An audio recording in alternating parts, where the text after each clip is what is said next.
It's Friday night, time for crafts and pure delight.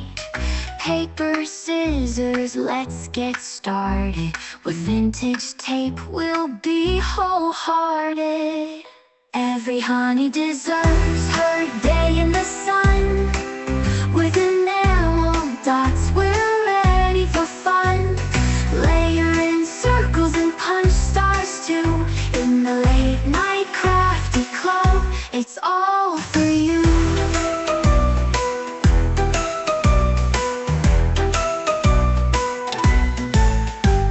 Glue sticks ready, let's make a plan. Planners in the office, supplies in hand. Honey half-season, whimsy arrows, crafting magic like true heroes. Every honey deserves her day in the sun. With enamel dots, we're ready for fun. Layer in circles and punch stars too. In the Late Night Crafty Club, it's all for you.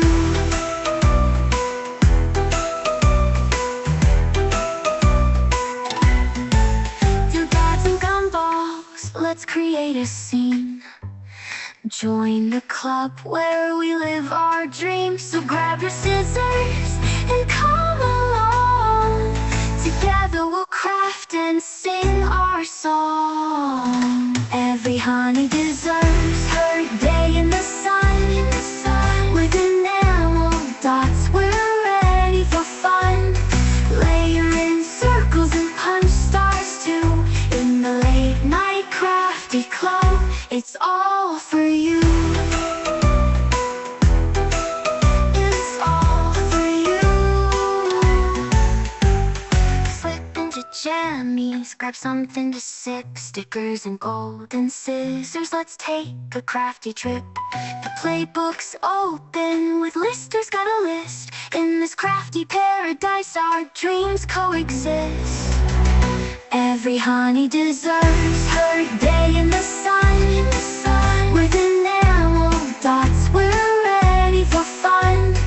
Layer in circles and punch stars too. In the Late Night Crafty Club, it's all for you. It's all for you. Cards and pockets display our creativity. 32-pound paper, so smooth and buttery. Scraps your cards, help your ideas flow. What will you make during the Late Night Crafty Show? Hearts and pockets display our creativity. 32-pound paper, so smooth and buttery.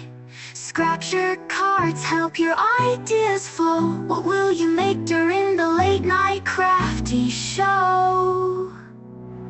It's all for you. It's all for you.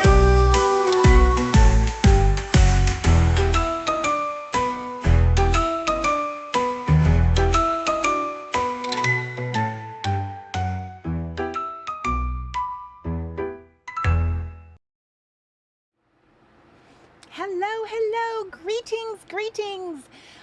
Welcome to the back of my RV. Happy Friday. I'm so happy to see your little face. We're gonna craft, we're gonna hang out, we're gonna have fun.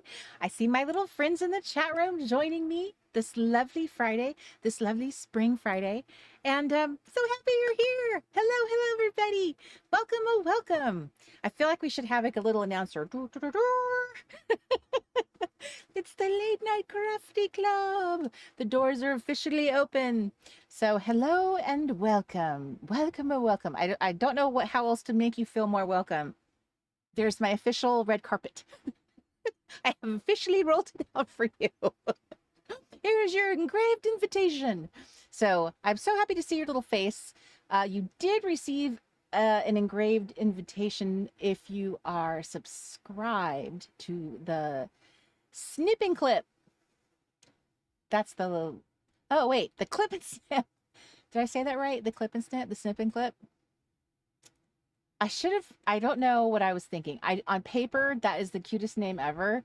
But when I have to say it, my brain simply cannot nail that name down. It's like Jello. I can't get it to stick in there. The Clip and Snip. That is the official Late Night Crafty Club insider newsletter. My face is feeling kind of flush. I feel a little warm right now. Sorry, it's a little warm back here. So anywho, I did send out that newsletter yesterday, as I do the Thursday before a Late Night Crafty Club. So if you are not subscribed to that newsletter, be doing that today, because I just gave a new freebie out as well in that newsletter. A new Dress the Honey. And I will be dressing her this evening. So I did send a nice little freebie out tonight or yesterday night so that you can dress your honey along with me, that you can get your fashion design skills together along with me. We'll be fashion designers together. We will make it work together. All right, so let's say hi to our friends. Let's say hi to our friends. Let me see here. There's somebody under there. Who is that? Is that Terry? Terry, are you hiding under there? I think you're hiding. When we pin a link up at the top of the chat room, it hides the very first person who ever left a message. Oh dear. And I think it's Terry. So hi Terry. I think that's what it was. Hi, Miss Robin. Hello, Miss Patty. They're in Iowa. Hi, Miss Annie. Hi, Sherry. Oh, and if you are joining me for the first time ever, okay, there's two ways you're joining me for the first time. Maybe you've watched the Late Night Crafty Club, but you have never outed yourself in the chat room. You've never said hi in the chat room. Because sometimes even that is, that's could feel like a bit much to do. So if you have never said hi publicly, let me know. Let me know if that's you. If you're saying hi in the chat room tonight for the very first time, let us know. If you are joining the Late Night Crafty Club for the first time ever, please let us know that too. Either way, we would like to greet you, welcome you, say hi to you, give you a cookie. A fresh baked imaginary cookie. Hello to Miss Bethany. Miss Bethany, and thank you so much, Miss Bethany, for your sweet comments about my workbook, which we're going to talk about. Hello, Miss Marie. Hi, Miss Kathy. Hi, Victoria. Across the pond up there in Manchester, England. I've actually been to your town. Like the worst English accent ever. But I have, Victoria. I've been there. I've been to Manchester. When I was in high school, I had a friend who was obsessed with the Smiths. Such a Gen X band. She was obsessed. And remember, they had that very popular album. I can't remember the name of the album, but they took a picture in front of the Salford Lads Club. So that was one of their famous albums. And she was so obsessed, and she talked her parents into driving. We were staying in London, and she managed to talk her parents into driving us all the way to Manchester on our way up towards Scotland. Just so she could stand outside that building and write something on the wall, like on the door, like everybody else had in the album cover. There was a bunch of writing on it. She wanted to do the same thing, and they indulged her, which was very sweet. But I had to share that with you because you would get it. You would understand. So yeah, so that's my little story, my connection to Manchester. Let's see here. Hello, Michelle. Hello, Miss Ray. We have, let's see, Ray and Susan, our two North Carolina. Ray, you're in North Carolina, right? Pretty sure you are. Sometimes the southern states mess me up. Who's where? Let's see here. Hi, Miss Susan. Hi, Margaret, who's in Scotland. So exciting. You're still there too. Let's see. Hello, Miss Sharon Sullivan. Hi, Janice. Hello to Miss Lark. What a fabulous name. Lark Rides in Georgia. Denise, who's also in Georgia. Let's see. Hello, Miss Heather Beagle. Hello, Miss Lacey in Nova Scotia. Hello, Wendale, who's in Tennessee. Hello, hello. Hi, KJ. Good to see you. Hi, Miss Bren. Hi, Shelly K. Janice, let him know that Cori says, hey, right back. Let's see here. Hi, Miss Catherine. Hello, Miss Sandra. She's signing in from Charleston, Tennessee. Hi, Miss Claire, also across the pond. Shelly K says, now I want cookies. I wish, oh, how I wish. Wouldn't that be so fun? One day we'll probably get there. It'll be like Willy Wonka. Do you remember the Willy Wonka invention where, was it the TV? Was that Mike TV where they made the molecules disappear from one room and made them appear in the other? If only we could make that happen through the internet. Fresh baked cookies. I hope that's what they experiment with. Let's see here. There's Miss Deborah. We have quite a few Tennessee girls showing up tonight. How lovely. Hello, Miss K. Miss KK. Hi. I love all the little hands. Hello, hello. Let's see. Hello, Miss Stephanie Sawmiller. Yay, Lark says she's outing herself. Yay, hello. She's new to the chat. Well, Lark, I'm so happy that you outed yourself. I know that's hard to do. I don't out myself when I have been on live streams. I usually stay to myself. So I know that's hard to do. So I'm glad that you did. Thank you for being courageous. There you go. Margaret says, welcome newbies. It's a very friendly chat. It is indeed. And Race confirms, yes, she is a North Carolina girl. Yes, she is. Hi, Michelle from Greensboro. Hi, Benita. Benita, you are in Ohio, if I recall correctly. Kay says it's been over 5 years since she's been here.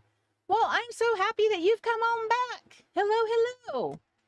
Well, I'm really glad to see you. Thank you for clicking on this video, saying hi. Here I am, back in the Late Night Crafty Club. Hello, Miss Starlove in Star. In Boise, Idaho. I don't know that we have an Idaho girl. I think you're our Idaho girl. Wouldn't that be fun if we had a map and we could pin all the states? Who represents what states? You guys are like state representatives. The crafty representatives of your state. So I am glad to see your little face. And let's see here. Awesome, Wendell. She's a returning member looking to get my crafty heart inspired. I love that. That's what I'm here for. Hello, Miss Angel. Hi, Miss Connie. Good to see your little face. Okay, and we are getting a reminder from several people. Thumbs up. I'm gonna thumbs up my own video because I forget to. Thumbs up, thumbs up. It brings more crafters to the yard. I feel goofy right now. I don't know. I can't explain. Oh, and hello to my sweet cousin Carrie, who's probably sitting there making earrings or something, some fabulous fashion accessory and watching along. So hello. And hello. Oh my goodness. Hello, WDJ. And just a moment. Jody. It all comes back. 2 weeks ago, we had a fabulous Jody conversation. Representing the fabulous Jodies. Hello, Miss Sheeler. Hello, Miss Mary Ellen from Richmond, Virginia. Returning to the Late Night Crafty Club. I love how you girls are reporting in. All right. So you all have something to sip. You all have possibly something to craft with. You can bring your favorite unfinished project, something new. If you're not on the subscription list for the Late Night Crafty Club newsletter, you can sign up tonight and this should get delivered to your inbox right away. And then you can go ahead and craft along with me. If you haven't seen my crafting with them, they're not just coloring sheets. You can certainly color it in. That's a simple, easy thing, very relaxing. You can choose to go about it that way, or you can do it like I'm doing it, where you're going to go ahead and kind of treat it like a paper doll, where we're going to make some fashion-y out. We're going to design. We're going to become fashion designers tonight. So, but before we jump in and do that, I wanted to talk about the other fabulous freebie if you are on my other newsletter list. So, let me tell you, for quite a while now, years and years, I have had what I guess in the biz world, they always tell you that if you want to grow your email list, you should create a what they call a lead magnet. That sounds so salesy, and it technically is. But a lead magnet is just technically some kind of like freebie. It can be anything printable, really, but something useful or cool, and you usually advertise it in some way or share the link for it in groups or on your website. But basically, it's something that's someone perceives of value that would make them want to give you their precious email. So I have not had a lead magnet for the majority of the time that I have had the Reset Girl until a couple weeks ago. I signed up for a newsletter membership workshop combo, and one of the challenges was to get a newsletter lead magnet complete by a certain date so I could get feedback from the newsletter owner, brand like person. I don't know what you call her. So I just felt fire. Like I need to get my newsletter list growing again. I need to like put effort into that because I never really did, to be quite honest. I launched Listers Got a List years ago, and that kind of is what made it explode. It was huge. And then just over the years, I've just kind of whittled it down because, over time, people just don't, they don't open email, and you always want to be cleaning up your email. It's actually a good thing to be whittling your list down so it's always really vibrant. And I actually have a very vibrant list. I have a very high open rate for someone who's not very good at sending newsletters. For someone who's not very good at sending emails, I actually have a very good open rate. So you girls are so lovely, better than I deserve. So I wanted to reward all of that loyalty and hopefully gain new subbies. So I designed something that I thought would be valuable and stuff that like I've said over the years, things that I've tried to impart, especially before Camp Reset. So before Camp Reset, I've had live decluttering challenges. I have talked about it on live streams like the Late Night Crafty Club. I've spent time, I've made lists. I have done things to kind of like help people, i.e. you, really think about your supplies, think about your space. I mean, the whole week leading up to Camp Reset is all about your packing list, your supplies, your space, getting it set up. So when I think about it, it's really a core part of everything I've ever talked about when it comes to creating and crafting. And over the years, I've spent more time like decluttering, like narrowing down and getting small and smaller and smaller. And I actually work in a very small space. So that helps, that I've managed to minimize. And so when I thought about different things that I have applied for myself and the different painful ways that the painful process that I experience personally going through decluttering, it is very painful. I don't know what it's like for everybody, but for me, it like takes me so long to do stuff like this. I have to mentally gear up for it. It feels like this emotional upheaval of having to look through what it feels like to me, all my bad decisions. It is just a roller coaster experience of guilt and shame. Why did I do this? So that's what it has been for the last 10 years. If you already have more of you kind of lean into being a things person, you really are more nostalgic. So you love to like collect things or have things, they remind you of memories. Those are like all of these different elements can kind of layer the kind of person you are, and they kind of layer and make it more challenging to be honest with yourself and kind of let go of things. And the wonderful thing about letting go is it allows you to actually bring the right things into your space, which when Marie Kondo kind of came around and I actually took the time to read that. That was right before we had to downsize the house to get into the RV. And so it was like it came along at a good time. Now, I didn't do that method exactly the way she prescribed, but I really appreciated a lot of her lessons. And I did not write this or create that with her mindset. But one thing that I did take away, and I think a lot of people took away, is about having things that really spark joy. That's a huge foundational takeaway if you are familiar with her. So that is kind of where I have landed as more of a crafter or creative, is that I have found, and I speak about it in this very 50-page workbook. I do think that I have kind of landed in this position where I have shed a lot of things. Now I have a lot more stuff to shed. Don't think for 1 second I've arrived, because I have not. But I certainly realize that even with all the things that I have or have had, I still find myself just reaching for the same thing. And I have joked about it. I kind of call myself a one-trick pony, but it is kind of true. I stick to the same thing.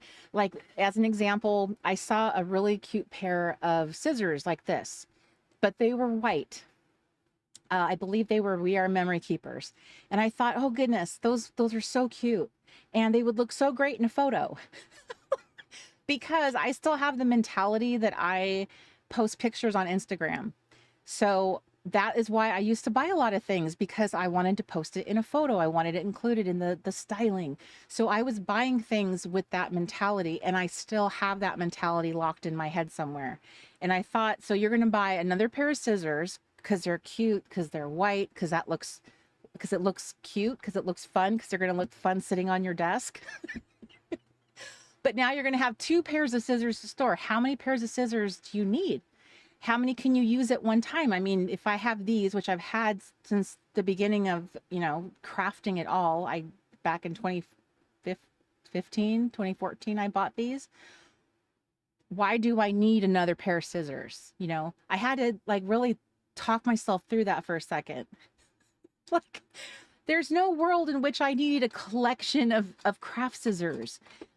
So this is the truth. I mean, may not be the most photogenic scissors. They certainly aren't, but they are the most awesome craft scissors ever. If you're going to fussy cut, I cannot tell you how awesome the Cutter Bee scissors are. I don't know. I mean, I can't remember who is this. I don't think these are Fiskars, are they? I don't think so. And they are extremely sharp. The tippy tip, sharp. In fact, it says that right on there. These are not scissors that you want to poke anyone with, which is why I've been so good about keeping them capped all the time. These could be lethal, I would imagine. So anyway, that was a little conversation I had to have with myself. The scissors were there on the website and they were on sale, and that was just me getting inundated with that decision because I happened to click on a scrapbook.com ad. And I was looking for trouble. I should never have clicked on it, but I did. And before I knew it, I was being shown other things. And I was like, oh, what lovely scissors. Don't mind if I do. But there, my friend, my sweet, sweet friend, this is why we end up with a lot of stuff, is because, we have to come back down to reality. How many scissors can I use at once? Do I really need another pair of scissors? And maybe you're not that bad. Maybe you aren't in my camp where you're buying aesthetically pleasing craft supplies. But that habit of thinking in terms of what it needs to look good in my Instagram feed, maybe you don't have that issue, and but you do like cute craft supplies. Nothing wrong with that. But this is why I made this, is because I made this for people like me and people like a lot of you who struggle with letting things go, who have a lot of guilt and shame about the money they've spent and the things that they have, and this feeling of, what if I need it again? What if I let go and then I immediately get confronted with a project that I now regret that I don't have that thing. So there's a solution in here for that. So I actually have extremely practical, what I think is very cool, a solution. And I have essentially, hopefully, mentally, I went through this process in my head of walking each day through different sections of what a typical crafter might have. A typical paper crafter. Okay, I lean into the paper crafting. Now you might find that you have way more stuff than, you know, than somebody else, but I had to try to average it. What would the average person have? So let's take a peek, shall we? Let's go down. Come on down to my desktop. Let's look. Are we doing that? Can we look? Can we look? Now, let me just, I see Sandra's question. If you are subscribed to my newsletter already, if you were a subscriber, I already sent you the workbook. It's in your email. It's in your inbox waiting for you. If you didn't open the first email I sent you, I sent it again. So I would do a quick little search in your inbox for the Reset Girl, and you will see that I sent it to you. I sent it out, Tuesday, I think I sent it out on Tuesday to my entire list, and it came in an email announcing my new newsletter. So I gave my newsletter a little freshening up. So it's called the Cozy Creative. So if you're subscribed, then you received it already. If you're not subscribed, you're hearing this for the first time, then all you need to do to subscribe is go to theresetgirl.com. Theresetgirl.com. You can actually also go in the link is also pinned to the top of this chat room as well. So you could just click to the very top of the chat room. You'll see the little link there. It says free workbook, cozy craft space. So 30 days to a cozy craft space. All right. So we're going to go to this camera. Hopefully that's going to happen. I'm just trusting the process. Huh, that's weird. Okay. Like that scene is from last Late Night Crafty Club. All right. So anywho, I was just going to do a quick little flip through, just to show you. The coloring page, Miss Denise, is in the other newsletter I have. So the clip and snip. So if you go to the Reset, go to trg.cafe. There's links for both newsletters to sign up, and you'll get the honey, the dress the honey, trg.cafe. If you go to that, it's links for everything I have, and then you can see both my newsletters. You sign up for both, and you'll get both freebies to your inbox. Interesting. Mark's trying to show you my desktop, and all that keeps showing is last week's project. That's weird. Does it have like a little? No, it's from this morning. Oh. Oh, that's true. I did have them sitting on my desk this afternoon. Okay. So Miss Deborah says, I need to inventory what I have on hand, then organize. I'm looking forward to using the workbook. So that's what the workbook does. It does break down every category of supply. So each day I'm helping you break down a little piece. So this is very much a baby steps approach. This is not, I'm not full on coming in like a, you know, like a professional organizer. I'm coming in like someone who's your crafty bestie who totally gets that this is an emotional experience. When I was a little kid, my mom had the hardest time with me helping me like clean my room, because I would be distracted by every little thing I would find in the process. Oh, look, the book I was looking for. Oh, look, the game I was looking for. And I would rather sit amidst my little childhood rubble and look through my book while my mom was busy putting things away. So that's the kind of little kid I was. And I kind of feel like I'm still like that. I have a hard time pushing myself to get through that process, but little pieces, little parts, working on like one shelf at a time, one category of product, like all your washi, all of your stickers, you know, doing one little section at a time. So here's what I thought was quite fun and clever, was a before and after board. So I made it look like a real board. So you could put a picture of what your space looks like today and what it's going to look like after. So you could put like a before and after photos here. And then like, you're setting your intentions. Here's my goals for how I want this process to look like and how I'm feeling right now about my space. So it's like a little journaling. So this is part journal and part like guide. So you're getting both of that. And then here's what cozy and crafty looks like to me. So this is a inspiration board for you to go shop Pinterest and go find pictures that really inspire you and that you love and will give you some direction when you, what is going on? My camera's very, the camera's very, very fuzzy and out of focus. What is happening? That's better. It's still not perfect, but it's better. And give you motivation to get it done. So whatever cozy and crafty feels like to you, something that's inspirational, put it here. Print those little photos out and paste them in here. And so here is this is for you to fill out on day 23, but this is your plan and shop. Oftentimes we get very excited when we go buy all the little organizing bins and supplies before we have actually ever assessed the needs that we have. So this is where you are going to record needs, the budget you have, and the store you're going to purchase from. Need, want. They're two different things, ladies. Need and want. Remember, I'm your crafty bestie. This is tough love. I have to do it to myself too. I have to remember too, needs and wants. So by the time you get to day 23, you'll be ready for this step. So I made sure to put that day 23. And then here's a little outline of the 4-week plan. So you get like a little highlights of what each week looks like so that you're not caught unaware of like what we're going to do, what each week has a little theme to it. So it's quite lovely. And then here's your intro to week 1, which is all about one thing at a time. And so we're just working on one surface, girl. You pick your surface, any surface. So here's your mission for day 1, week 1 is let's clear off one surface.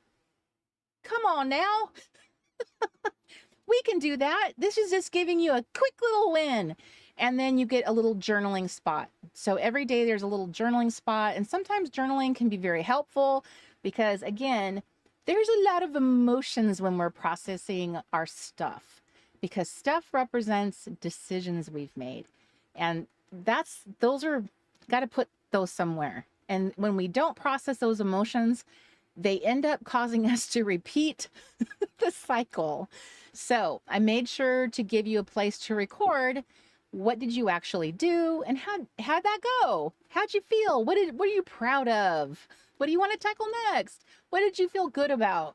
So I thought that was really fun. And then we just continue. So you just, you're going to create a fun little sort it station. So a place to sort through things. But again, these are all super simple and it's not a perfect process. It's a little messy. I'm not asking you to go get fancy containers. I'm asking you to like leave it on the floor. Leave it on the floor for now. Clear that stuff and just put it on the floor. You know, I don't hear anyone else saying that. I feel like when I've watched organizational videos, everyone seems to have a lot of organizational supplies laying around, sometimes boxes. But I kind of liked this process, how it developed. So anyway, I really liked this. So this was just week 1 is all about just one thing at a time. So it proceeds like that. So it is not designed for someone who's hyper organized, that's a passion for you. I am not going to dazzle you with my ideas. I'm not the crafty friend that's going to impress you if you are an organizing maven, because that's just not who I am. I love organization. Don't get me wrong. I can watch organization videos for hours. I mean, I can, and I do. I have. But when it comes down to it,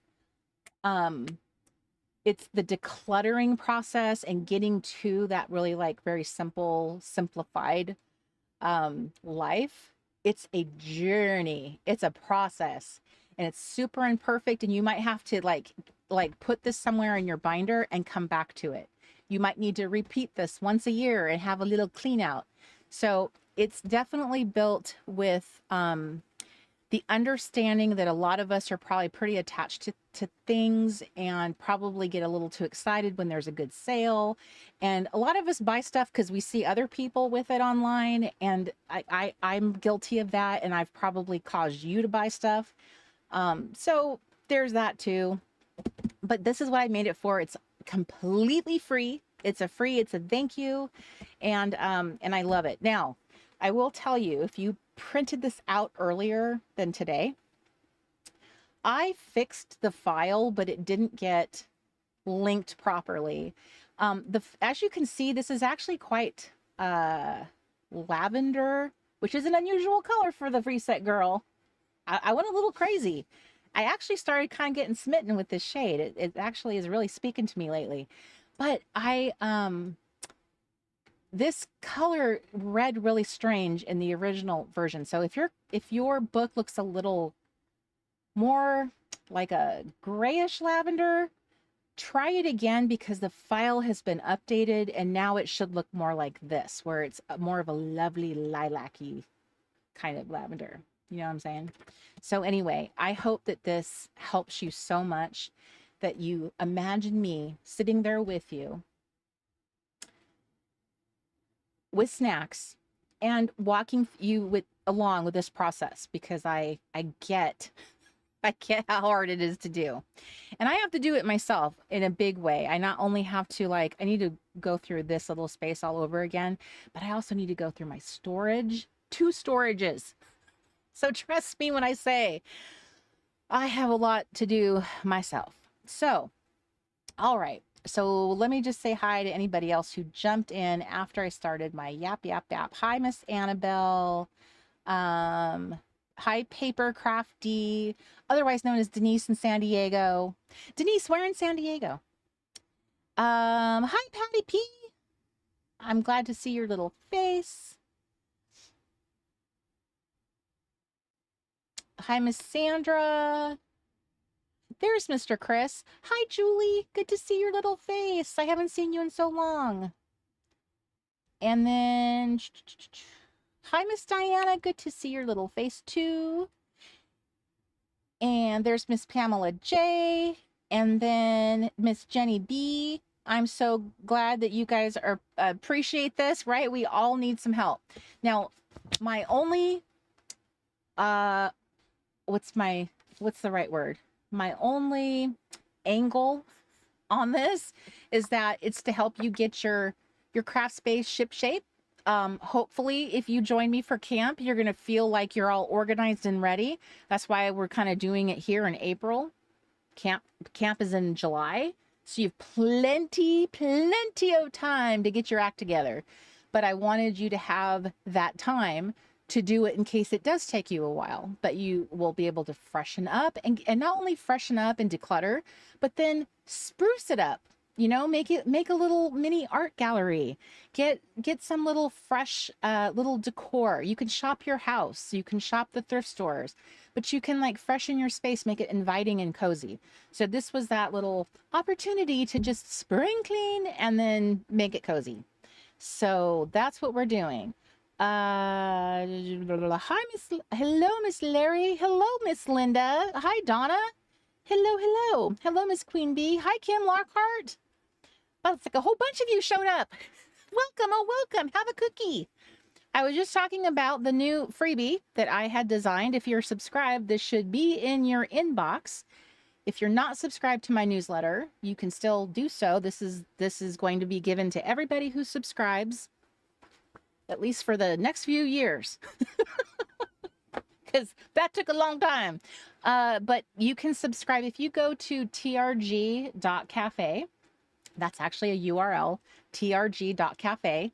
You can go there, and there's a little link tree, and there are 2 newsletters there. One for the Late Night Crafty Club and one for the Cozy Creative newsletter. So both of those newsletters have freebies attached to them right now. The Late Night Crafty Club has this little freebie, which I'm going to be doing her tonight, and then the other newsletter has that. And all I ask is your email. I mean, come on. And I'm not a prolific emailer. I don't pester you. But I am going to be sending out what I hope are very helpful emails. Maybe sharing with you stuff behind the scenes, what I'm doing, how I'm prepping for camp. I'm going to try to be more conversational with you girls. And I've also been telling you, hit reply and let me know let me know what you're up to. Let me know if you are going to be crafting, getting your craft room ready. Yeah, I've been just telling you to hit reply. That's new. Good night, Margaret. Thank you for joining us from Scotland. Okay, it is time to actually start crafting. Tally ho. Let's do that. So this is the printable, blah, blah, blah. This is the printable that you ladies have. And wait. I'm sorry. One last thing. I just wanted to let everyone who's in the Reset Girl Clubhouse, I just wanted to give you a reminder while you're here. Next weekend is the tea party for if you're an explorer. The explorer level membership, there is the tea party with me is next weekend. And Miss Michelle is going to be doing gather around the table. So that whole weekend, Saturday and Sunday, are both events. So that is happening next weekend. And now I'm officially done. And I have fun, not trivia questions, but get to know you questions like we did last time. So I came up with more. Well, that was fun. So I thought, let's do more Gen X questions. Not that other people can't answer them, but they're like 80s type of questions. So anyway, this girl was the freebie. I have a version of her that is, let me turn this around. Okay. So here's my girls. These are potential clothes. Okay. I pulled out ahead of time. So here's the first girl. I've already done her skin. I've done her makeup. She was a little heavy handed with her blush. Bronzer. Looks like someone slapped her in the face. I don't know what happened, but it's a little heavy handed. So, I'll have to watch that next time. That shade was not good for that skin tone. Okay. So anyway, she's one of my girls. And then this is the girl that you have. Mine doesn't have that little header and everything, but I've given her, she's my light skin tone. This is my medium. That's the possible pattern I'm going to do her dress in. And then this girl, she has this fabulous frock with all of these folds. And I wanted to see if I could take this fabric and transform it into this. I think this is going to be very interesting. So I think she's a little fuzzy. There we go. There, she's clear. So I think I'm going to do her second because I am very intrigued to see what happens when you try and do folds in the dress. I want to cut like each piece out separately and see if like you layer the folds, it'll make it look like it has real movement instead of one flat piece. I think that will be fun. So if you have not if you have not joined me lately or at all, I'm going to just flip through these really quick so that you can see what Dress the Honeys, that project can look like when you use craft paper, scrapbook paper, magazines, junk mail. I have used a variety of fun things to give them clothing. So these girls are wearing scrapbook paper. Like even the bottom of the scrap sheet was like left on here. So here's these two girls. This one, I especially love her so much. So these are my girls. I love her. Every time I see that, I always feel like it says Generation X. So I showing you to get you inspired, excited. This is actually from a catalog. It's like shelving that she has on there. So from a a Japanese store catalog. So this is like a really fun way. This is a seed packet, a fun way of like testing new ideas and techniques. And the canvas is quite small, so you're really only cutting really small pieces when you do this. I absolutely loved how this turned out. I also put like a little magazine in her hand. I cut her hand off the paper, and then so I could slide the magazine underneath it, which I thought was fun. So she got a jacket out of one paper, and then I made the dress out of another. I absolutely love this one so much. I love how that turned out. Her dress is made out of a mixed media piece of artwork in Flow magazine. And then she came from a Japanese catalog too. Isn't that cool? I just love this so much. I just think it's such a fun project. This is also from this is from a Flow magazine. It's so neat when you're kind of like, I'm using vellum to create the pattern for each of their outfits. So you get kind of like a sense of how it's going to look ahead of time where you place, your vellum. So that's what's really neat about it, is things you wouldn't ordinarily think of as clothing can look so cool and like so street fashion. This is another super favorite outfit for me. This was just from the page. It was just a little illustration and I turned it into a pajama top. It looks like a pajama top. I'm calling it that, but I don't think these are pajamas. So these are actually two different strips of paper that I cut, two pieces, and then I pasted them down so that the patterns would not be perfect. They would look like they were from two sides of the fabric bolt. I love that one so much. And then this girl, this was a lot of fun figuring out how to cut this so that the lines would like, kind of be the right angle, and to get like a seam going here. So like this looks like almost like artwork, like a paper artwork. So this process has been so much fun, and I feel like I'm like learning how to I'm going down a road where I'm learning how to be like a paper artist. Have you ever watched people who do like piece together paper art? That's where I feel like it's kind of happening, and it's really neat. So that's what I wanted to show you. Dress the Honeys is coming along.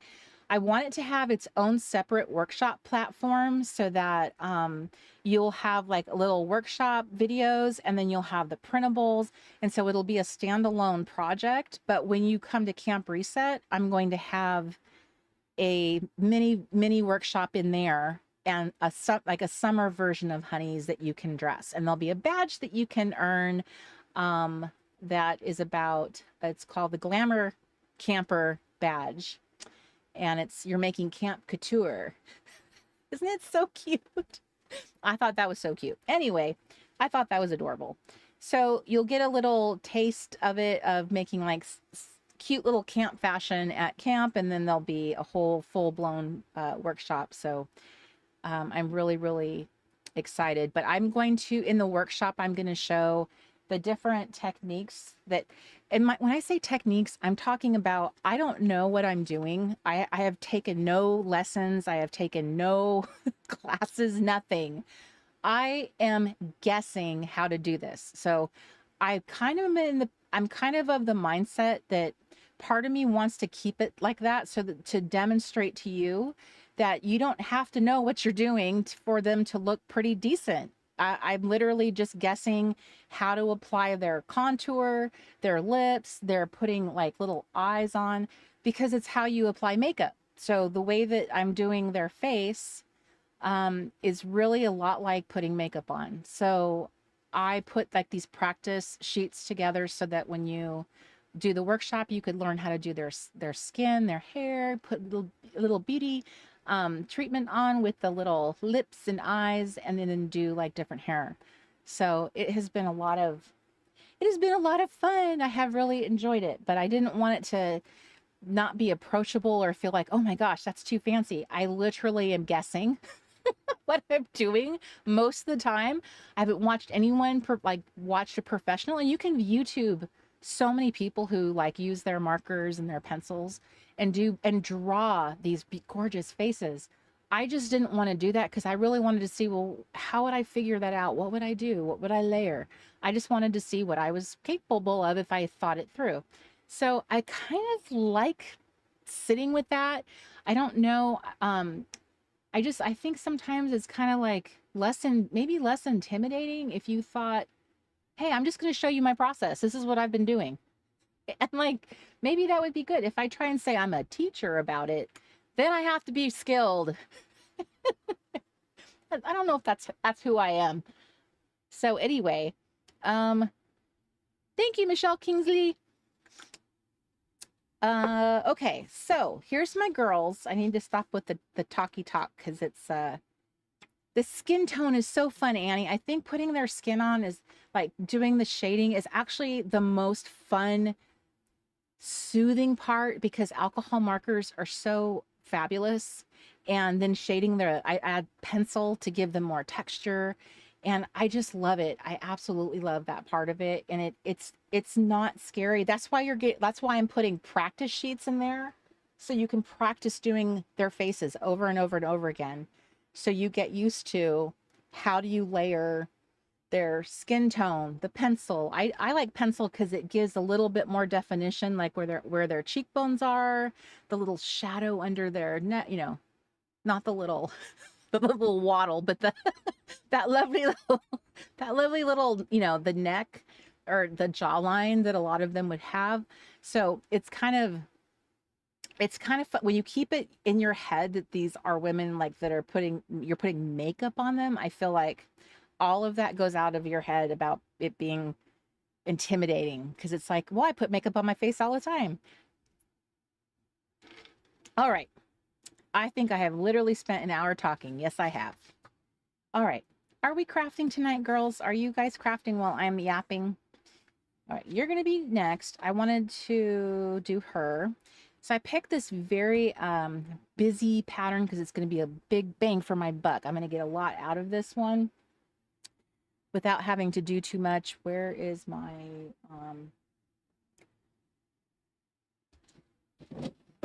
I did go shopping at Mood today, so I already went. And this is what I ended up with. I am going to have to clear out my mood box because I realized today, I went through it. I have stuff in here that is stuff I'm not reaching for. I wouldn't reach for. Like, look, I found chipboard stickers in here. So see, I need to clean some stuff out and I need to freshen up my mood box. So sweet Tim, sweet little swatch. We're gonna get our pattern paper. So this is vellum, and this is what I use to create their pattern. This one I have to hand draw. My Mark made one for me the last time, and it was lovely not having to draw it myself, but this time I'm gonna have to do it on my own. So I'm going in. So I'm gonna think what I'm gonna do is, oh, the other thing fabulous about these particular girls is they are all wearing dresses with pockets, which I thought that was really, really fun. And I'm going to ignore the pockets on the dress right now. And I'm just going to, let's see, what was I thinking I was going to do? Sometimes I have to think this through in my head, how this is going to look. Okay, so I'm going to cut it. I probably should have thought this through on my own before I turned on the camera. Like, how am I gonna do this? Sometimes this works out, and then sometimes you have to MacGyver this in your head. How would I make this a...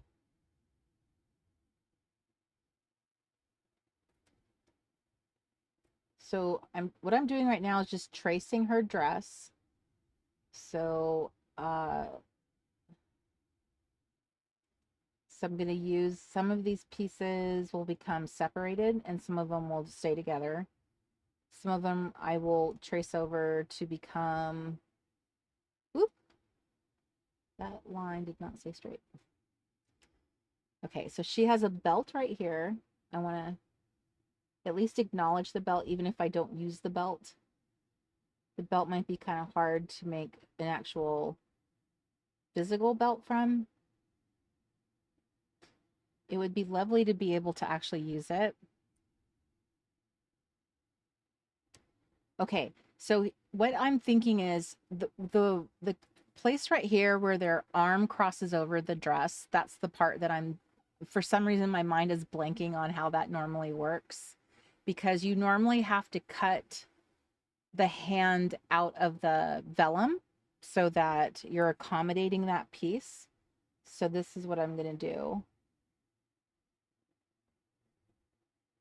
I'm going to cut this little pocket as a separate piece and lay it over the dress right here. So I don't know if you can see that, but I'm cutting.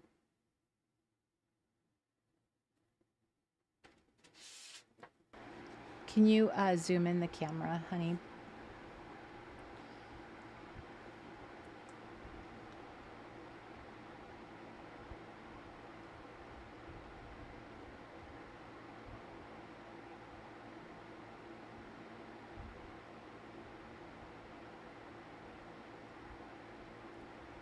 Okay, so right here, this arm is going to stay part of the artwork, but we're making a fabric dress. So the fabric dress is going to come down here and it's going to stop right there, and then it's going to come back and then come down. So all we're doing is trying to accommodate this arm, which isn't going anywhere. It's part of the artwork on the paper. So it's a little hard. So in my mind, it's a little difficult for me to remember like how I'm drawing this. Now, the reason why I drew this line straight down is because ultimately this pocket is going to be a separate piece, because I'm going to cut this pocket out of a different piece of paper and it's going to sit on top of this part right here. So I'm going to reassemble it along with this one too. So I'm going to cut those out of another fabric and then lay them back over. So that's what the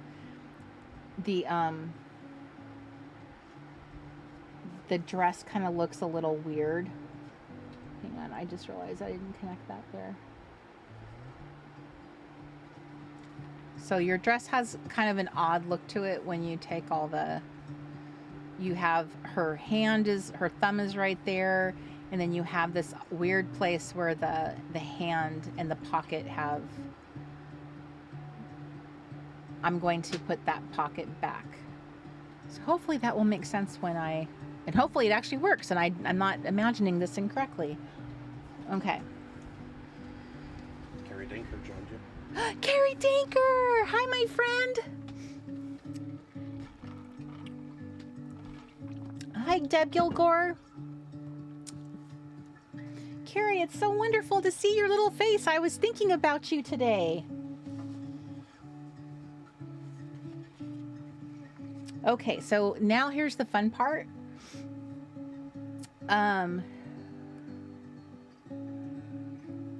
If I can get help with the camera. Hello.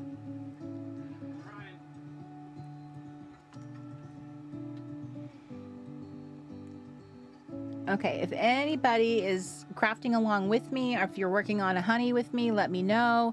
I see anyone, what other project you're working on, feel free to work on another project, or if you're coloring, anything. Tell me in the chat room, what are you working on? I would love to hear it. Right? I have that photo of you and Cori falling asleep. Passed out on the sofa. Oh, that's too funny. I'm so happy to see you. Okay, our top-down camera is not behaving itself. I wanted to show you the most fun part of working with the vellum is that you lay it over your pattern so you can see like how cool it is. Maybe it'll move around.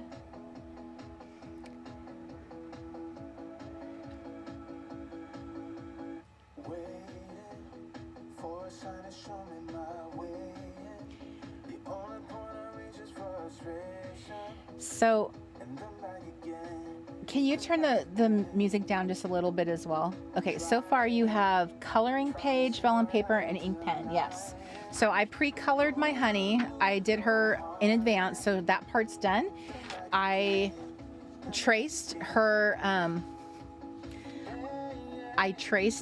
outfit onto vellum. It would not be the Late Night Crafty Club if there was not technical issues. That's just, they go hand in hand here at the Late Night Crafty Club.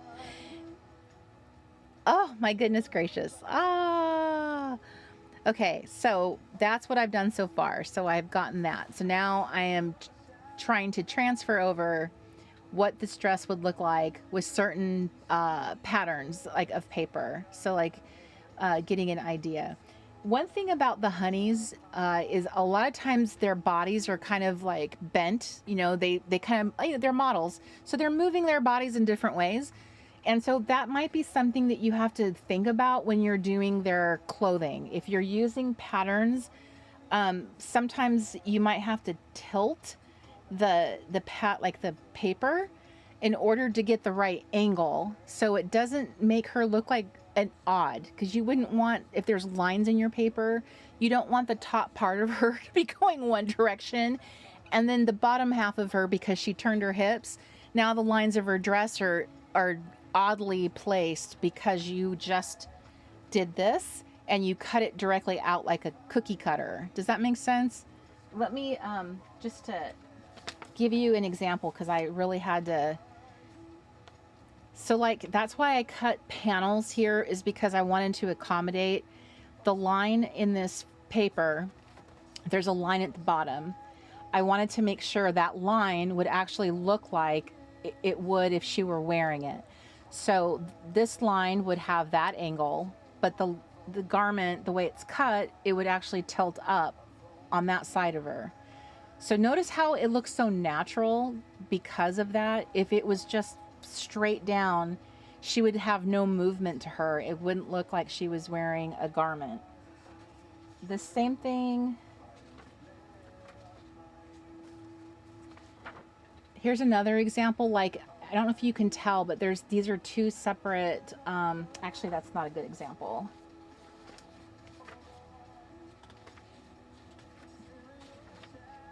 I'm trying to find,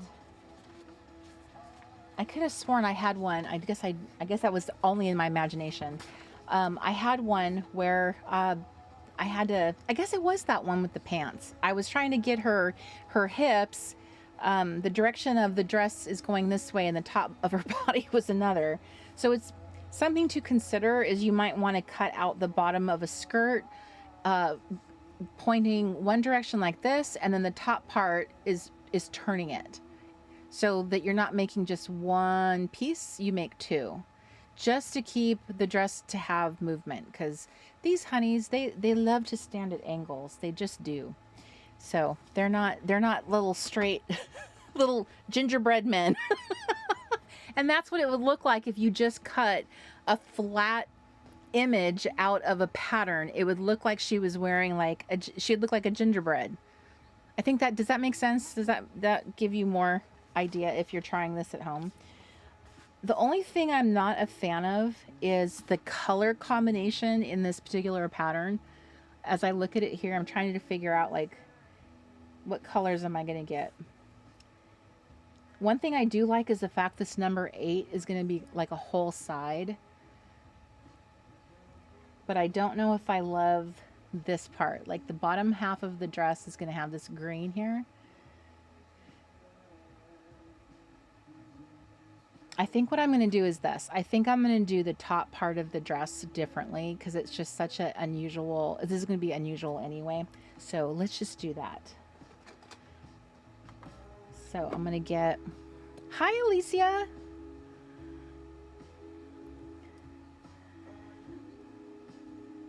Alicia, is it Alicia or Alicia? I just realized, like, actually, I don't think I don't say your name out loud to you. So there's tricky ways of saying that name. Okay, so Heather says she's taken a crafty class, so she's getting organized for that. Patty says, I'm creating with the honey and just found 3 pairs of little scissors with my colored pencil box. Chris says he's exploring MailChimp for a newsletter. Shelly said, Robin says that she's relaxing. Shelly says I'm making 1,000 origami cranes to put in goodie bags. Aw, that's so cool. Is that for your daughter's fundraiser? Penny, hi Penny.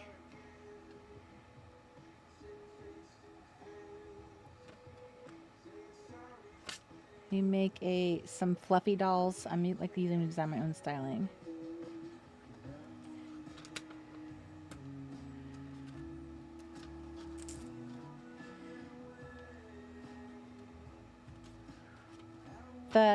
These particular girls were illustrated for us based on actual sewing pattern girls. So I don't have any fluffy ones. I guess I totally hear what if I'm understanding the request correctly.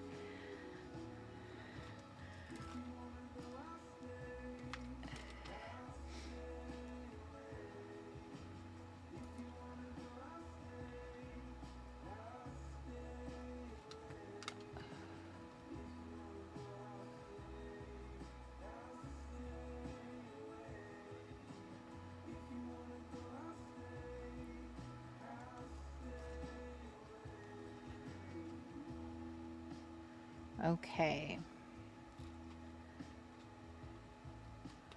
So we're cutting. I'm probably going to end up doing this in, I think I'm going to do this in 2 pieces. So I'm accommodating, I'm cutting this out.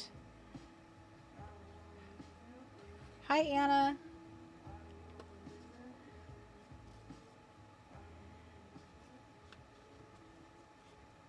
Carrie and Penny are whooped from the cleaning that has to be done for this weekend's festivities. Alicia. Okay, I think I said it right then the first time.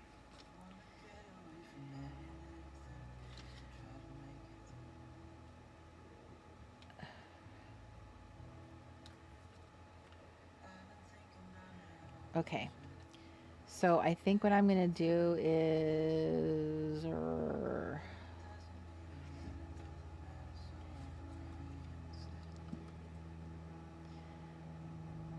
I'm going to just cut directly across. I'm going to place. I'm going to put this on her.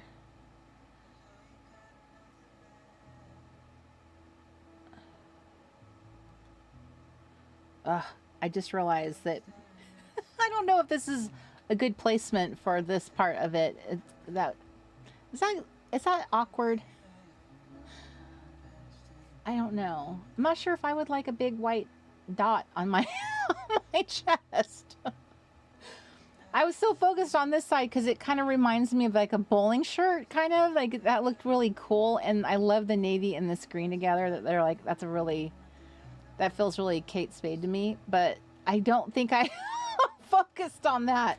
I don't think so. I don't think we would be interested in wearing that particular garment. Am I wrong? I don't know. Okay, let me try. Okay, so this is what I mean about how you tilt this. So in your mind, you might want to straighten the lines and go, okay, like if this garment is going this way, because she turned her body like this. But you probably want to line everything up straight with that seam going down the middle.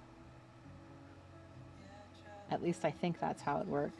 Okay, so I'm thinking that this pattern is probably a bit too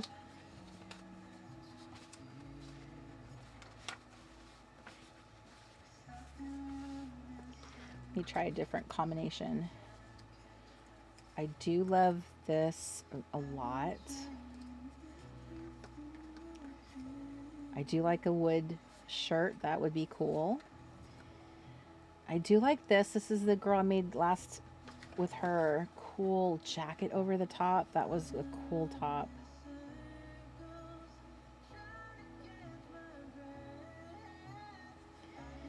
It would kind of be like a wardrobe if I gave her the same top though, I think.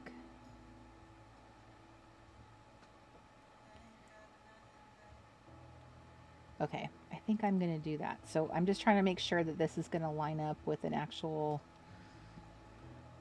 Okay, so here's the fun thing is taping it down. I'm putting this really cool repositionable tape on here, which has been so helpful.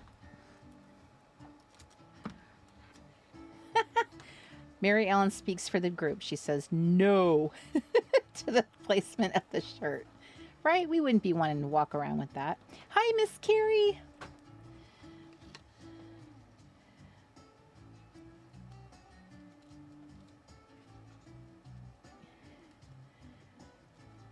Thank you for joining into the chat room to let me know you are here.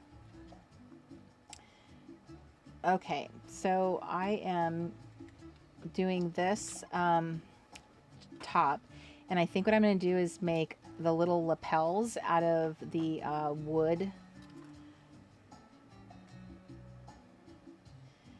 This wood,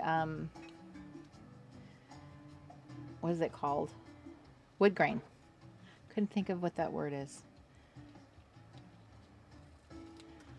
Okay, so are we ready? Are we ready for some get to know you questions that I have here?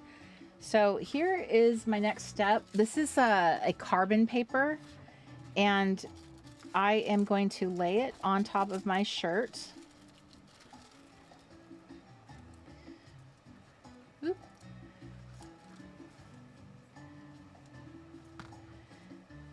And I'm sandwiching it in there.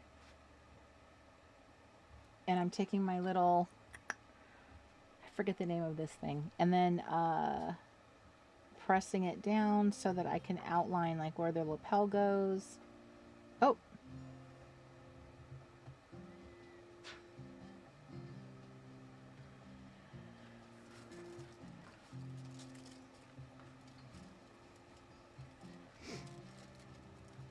What this does is it gives you the little tracing marks. So this is just a little extra step that's not, it's not necessary. Oh, dang it. That did not trace onto the paper. Did I do it wrong? Oh, it's because I have it the wrong direction. Maybe I should use my good eye, as my mom would say. Let me try that again. Okay. So that's that side. See how the little detail is coming together on the shirt?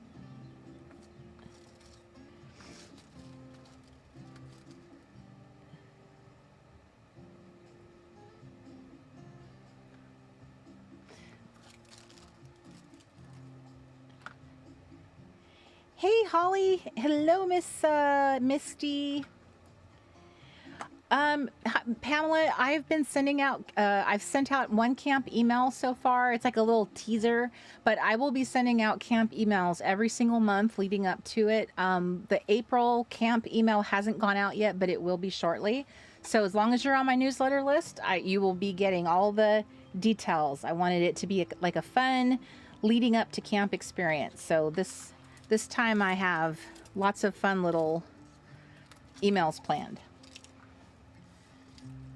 Okay, so there's my top.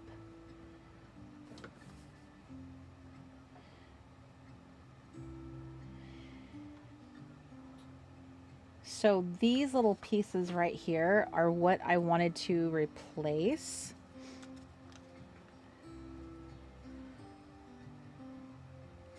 So let me think here. How am I going to do this? So I'm going to just glue this down. Terry, the carbon paper came from Amazon, and it came with this little thing here. It was like in a little kit. It was like $6, I believe. If Marcus Aurelius could grab his magic link, that he is the one that purchased it for me. He was trying to help me. I am not the one who actually went and looked it up. He did. So I'm going to cut this little lapel out because I want to give her a lapel in a different pattern because I think that would be so cute. So I'm gonna cut that away. There's one, and then there's two. Hi, Rebecca. I see your little face.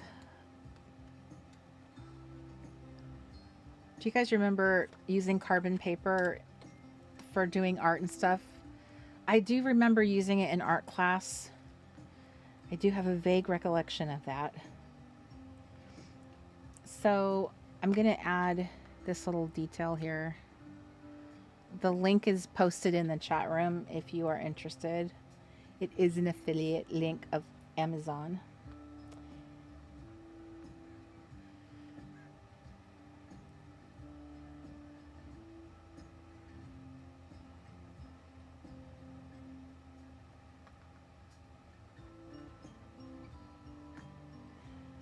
Okay, so I just need to bring these two things closer.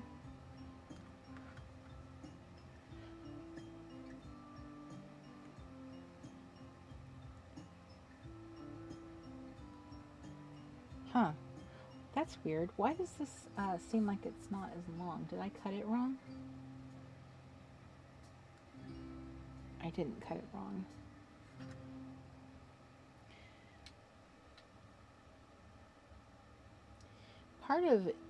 Part of this is that there's shading, I guess is what you call it. Like, you know, when you make something dimensional and there's like a fold of something, you can tell in the picture there's a fold, but it's a little harder to do that when you're putting something flat like paper down. You can't put that fold in there. If you can, then I don't know how to do it.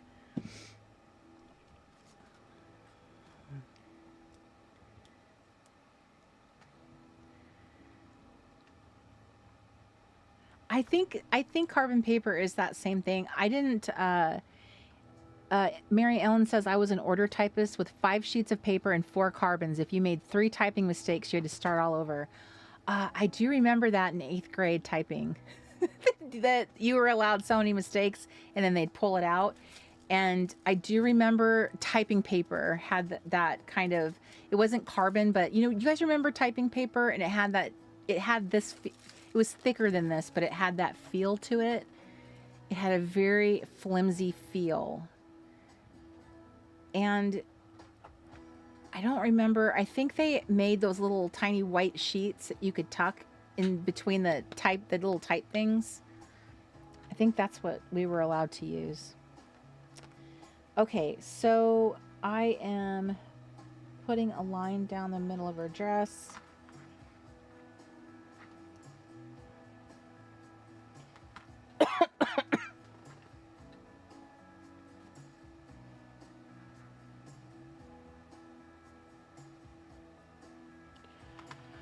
Okay, so the bottom of her dress is going to be a different than the top. I might do the bottom is, what I might do is just do the bottom in the wood grain, and that way it'll match the lapel. It'll make sense why there's wood grain on her. Don't you think?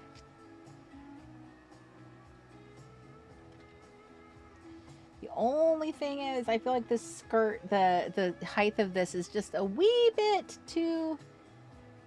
It's just a wee bit too short. Just the tiniest bit too short.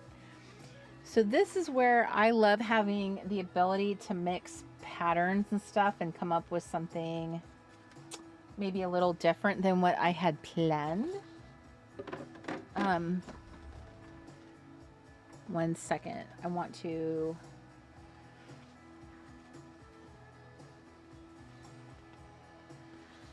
Okay. Where's my other...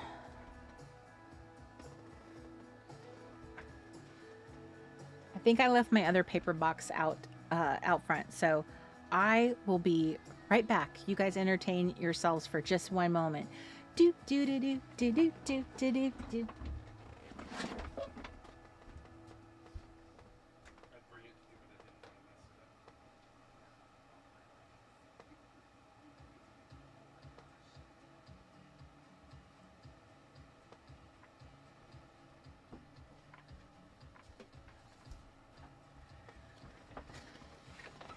Okay. Oh, my Lanta. I hate to admit this. This is so sad, but we went out and on the property. Oh, can I show you the squirrel cam? Can we do a squirrel cam? I don't know if I'm... There we go. See, look how many more leaves are on the tree behind our RV now. It's leafy. So we went out on the property the last 2 days, and we've been weeding for dandelions because you guys know how insidious dandelions are. And for such a large property, I'm pretty shocked that there's not a lot here. But we've been going out once a day, and this is really for exercise, but also to help my in-laws, is to make sure like we're keeping the dandelions at bay. But I cannot tell you how sore I am. I just got up to get my paper and I'm like, oh, the most minimal amount of exercise. This is what happens when you sit too much during the day. Don't be like me, kids. Do not be like me. I am regretting all my life decisions right now. So I'm going to have to get a walking pad or something, because it is true. When they warn you about sitting all day, because that is all I do is sit on my computer, working, designing, creating, building camp. And it is, it's ridiculous that weeding can be that painful.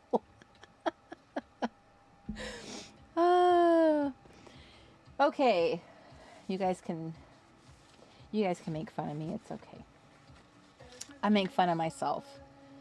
I found this little trim and I thought this would be cute for like the bottom of a dress. Isn't that adorbs? That's cute. I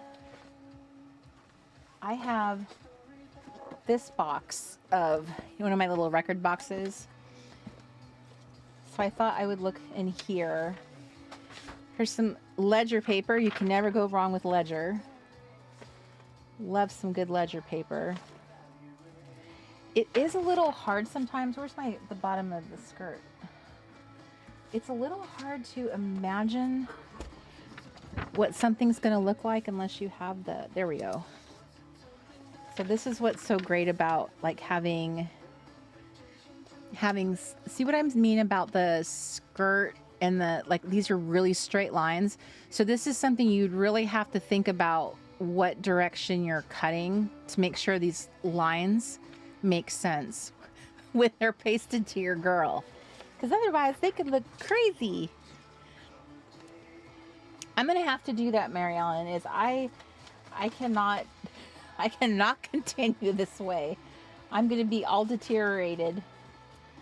Okay. Oh, look how gorgeous she is. Is she not beautiful? She's in my little paper box, but she is just... I turned her... I guess this is a bookmark. I don't know what project this is from, but she should not be... Look, here's another one. These girls are just adorbs. They should not be languishing in this paper box. I remember we doing this kind of technique at one of the camp resets.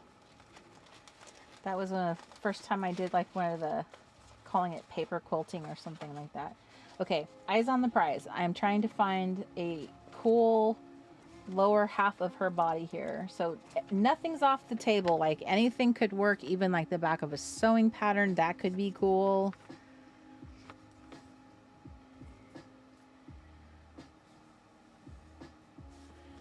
That'd be kind of funny, right? To have like the actual, I guess it just, you'd have to think about like if she's turned her body that way.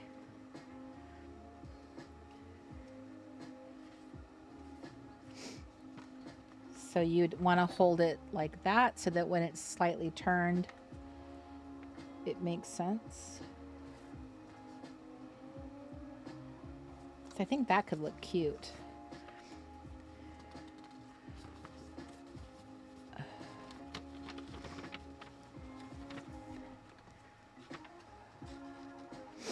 All right, I'm doing it. Oh, yikes. Oh. But here's the thing. I know this is like painful. We should not treat our things. I'm going to start telling myself this. I don't want to treat my ephemera like it's so precious anymore. I don't want to do that. This is the whole reason why I buy ephemera. Like I want to use it in my projects, not keep hoarding it in a box. Like if it's not used for this, like what else should it be used for? You know, like this is the whole purpose of having cool stuff like this. So I think what I want to do is just trying to picture it, like how it's gonna.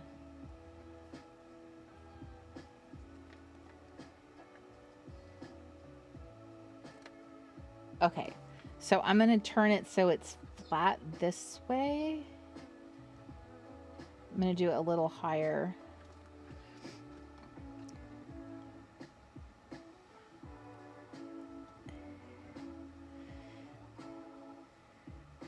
Hi, Joanne. Hi, Sharon Purdy. I see your little face too. You could use the wood for the skirt with the band of the print from the blouse at the bottom.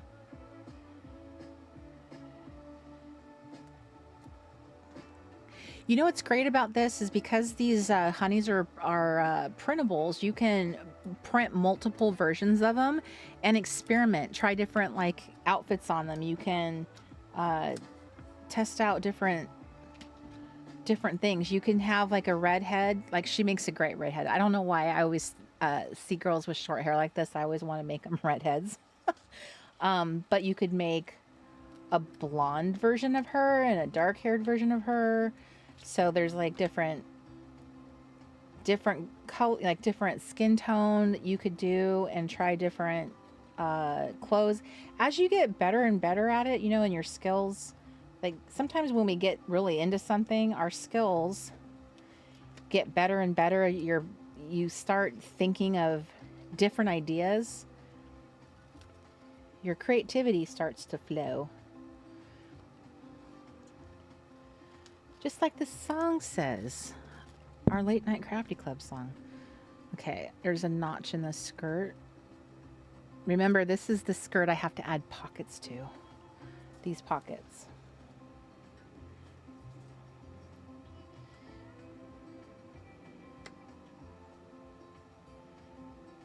Oh my gosh, please don't tell me I made that too short.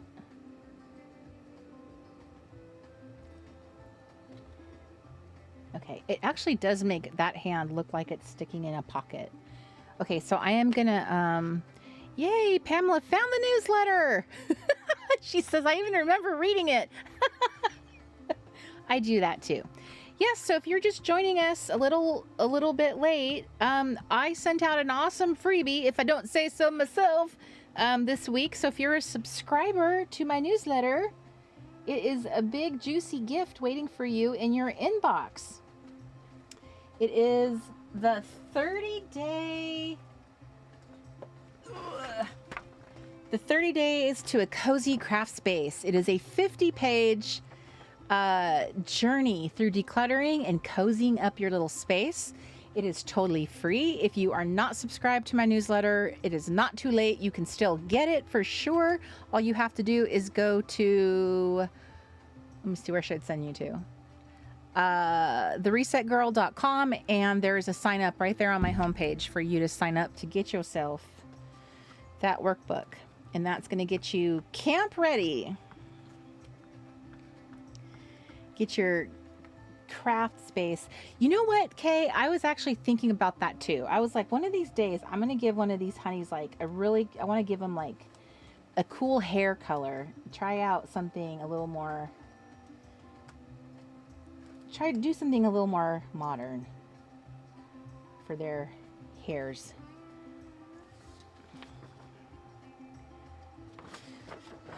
Okay, I have to pull this down a little bit more.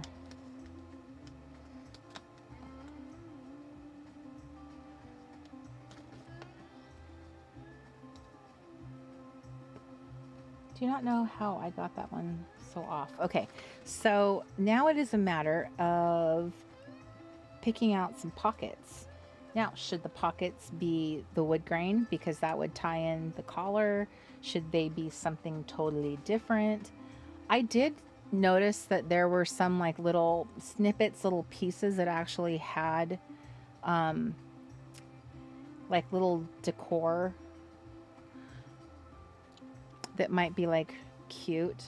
I don't know if the pockets will like wood will feel too plain. Do they need to like be more pronounced? So the pockets are fairly large, large-ish. Okay, so let me do one of them. Good night, Susan.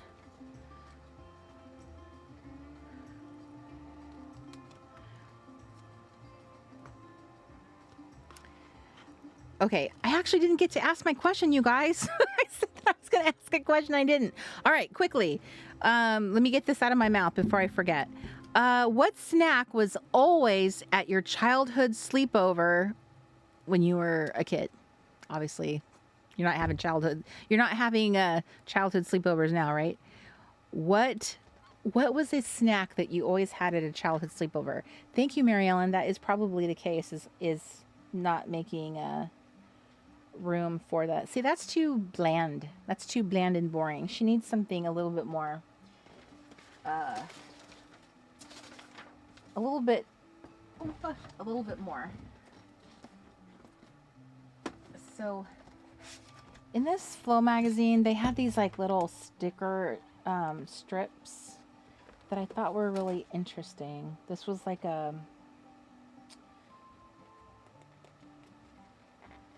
it was like a pink cactus.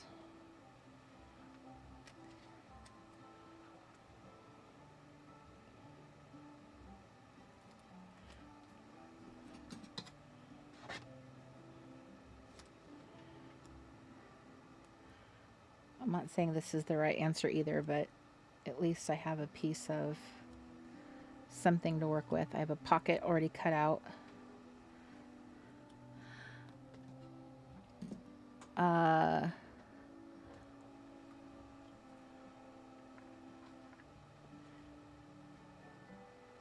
So that was like a little cactus pocket. I don't hate it. I don't know if I love it, but I don't hate it.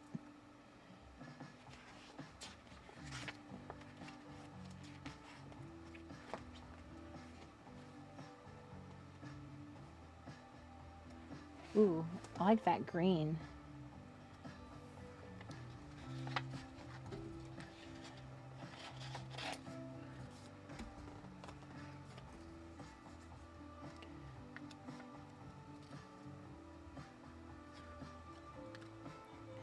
I'm just going to keep layering this pocket over and over again until I find the right thing. Okay, so we're going with popcorn for a lot of you.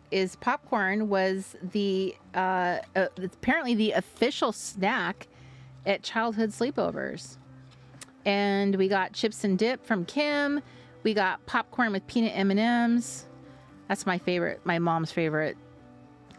I am going to say M&Ms too, because they were a favorite of my mom's, so she would have made sure that they were present. And Oreos. When I thought about it, I remember being very much an Oreo. Oreos being a big part of the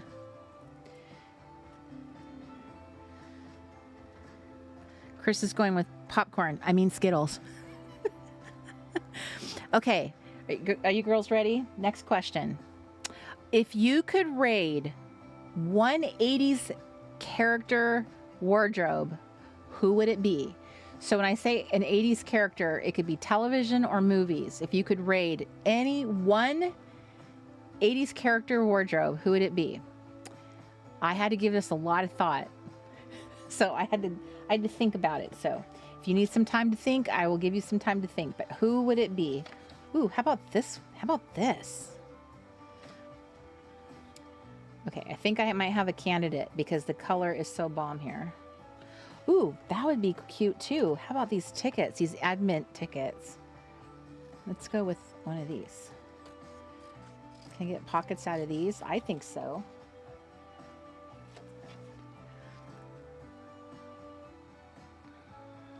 Chris is going with, who is Jughead Jones? I've not heard of that one. Is that, tell me who that is, Chris. I am curious. Okay. So would you pick that character in Pretty in Pink? Would that be your version of her, Molly Ringwald in Pretty in Pink? I think her name was Andy. Okay, so you can say Molly Ringwald, but put her, which version of her? Because she's been in several different movies. So is it Andy from Pretty in Pink? Is it Sam from 16 Candles? I can't remember her name in The Breakfast Club. The princess. But I can't remember what her name was in that. So give me a character, because it says a character's wardrobe. So which version of her did you really like? Because I actually named her too, but I said Sam from 16 Candles. I loved her outfit that she wears in the very beginning. Like, that's how I dressed during one season of my life in high school.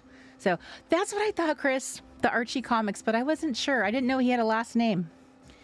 Holly's going with Andy from Pretty in Pink. Isn't that funny how a lot of us would think of Molly Ringwald? She definitely had a lot of style, and from what I understand, she was very influential in what her style choices were too. Yes, Andy and 16 Candles, right? She had style.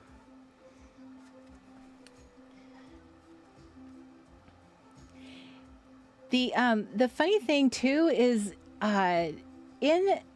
in the movie Pretty in Pink, she was supposed to be like from the wrong side of the tracks and really poor. But like most of us, I didn't go to a high school that was considered like, I went to a high school more like she did, where there was a lot of rich kids. I was not a rich kid, but a lot of the kids were. And I thought her outfits were bomb. I thought they were really cool. But it's just funny to me. Most of the kids at my school dressed like the snotty kids that she went to school with, but I loved her outfits. I thought they were so stylish and cool. But isn't that funny how, like, when you look back on it, you're like, yeah, I totally would have dressed like that. And she was the one looked down upon. No, she had awesome style. But I do love her as Samantha. I thought those clothes were my favorite. Agreed. You can totally, Donna, you can totally pick her. What was her name? Was it Iona? Her name was Iona. You can totally pick her. If that's your favorite character, yes. Do you remember what she had on when she started dating that yuppie? Oh, goodness. She was not nearly as cool then.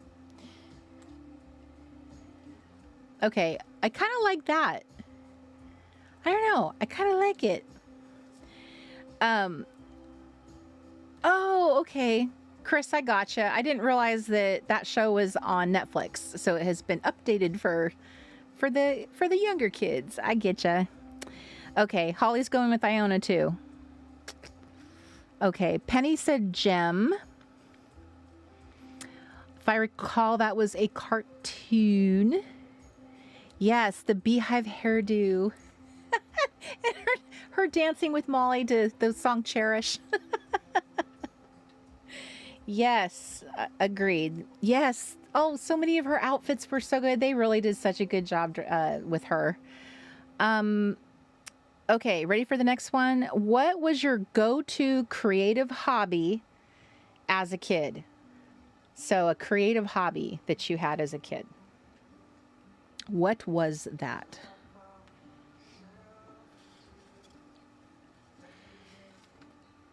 I'm going to do another pocket here. Kathleen. I did not know that Elf had a wardrobe. I did not realize that. Okay, don't think Riverdale for kids. Okay, I will try not to.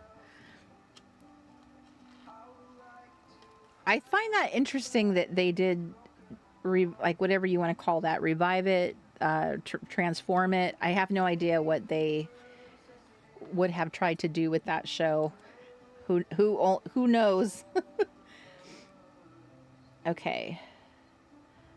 So I'm doing another one. So we have a lot of stickers, drawing, coloring. Carrie, right? Yes, so much. Yes, you had the Great Greetings, or I think wasn't it called American Greetings, or was it Great Greetings? Now you're making me second guess. It was Great Greetings. Me too. I loved my fashion plates. that was my answer. I called it making homemade stationery because I used my fashion plates and that little greetings thing, the little card maker, whatever that was. That's funny. I didn't know you guys had those too. Okay, so we have playing teacher, if that counts. I think that's creative. It's imagination play. I'm going to let you have that one, Holly. Larry says sewing. I made clothes for all my dolls and stuffed animals. That's adorable. I didn't even think of sewing. Fashion plates were amazing, Donna says. Ray's going with drawing. Benita says playing school. I count that as a hobby since I was an only child. I totally agree. I think that's creative. I loved playing school. Kim says dancing to my mother's record. Cece, hi Cece. She says ice cream sticks and glue. Mary Ellen says believe it or not, making and coloring clothes for my paper dolls. I do believe you. Okay, let me double check this pocket. Why does this pocket seem...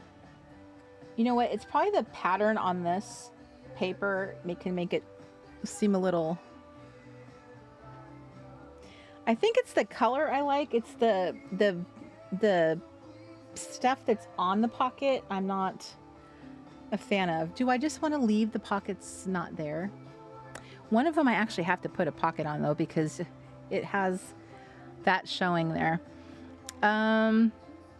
Video games, making furniture for my dollhouse out of matchboxes, spools, buttons, spirograph, fashion plates. Yes. Carrie says, I still have the Great Greetings. I do too. I'm pretty sure I have my fashion plates as well, but I do still have my Great Greetings. I still have my little, the Professor Owl, the little math whiz thing. I still have that too. Betsy McCall paper dolls. I would cut paper up and make my own miniatures, dollhouses, furniture, 3D things from paper. Mario Paint was creative. Annie says macrame, crepe paper flowers, crochet. Bethany says art journaling and coloring, and I did cross stitch. Ray says I had a book called Paper Fashions where you would cut out clothes from paper and it came with little hangers to display them. How cute.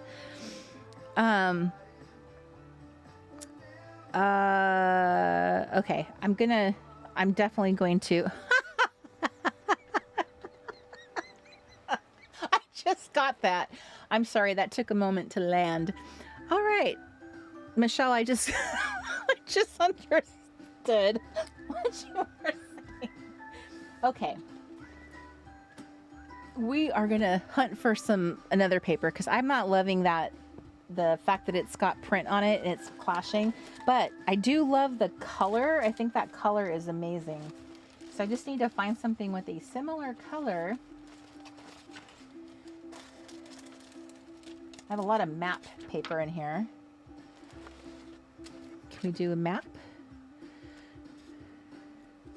I think my map is from like Russia or Oh, this, oh no, this one's not. This is Brazil. This is like Cubano. Okay, so let me try this one.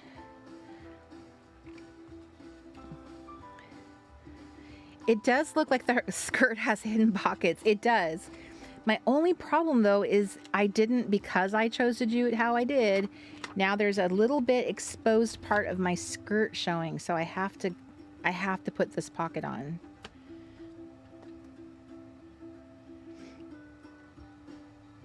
Interesting. I don't hate that.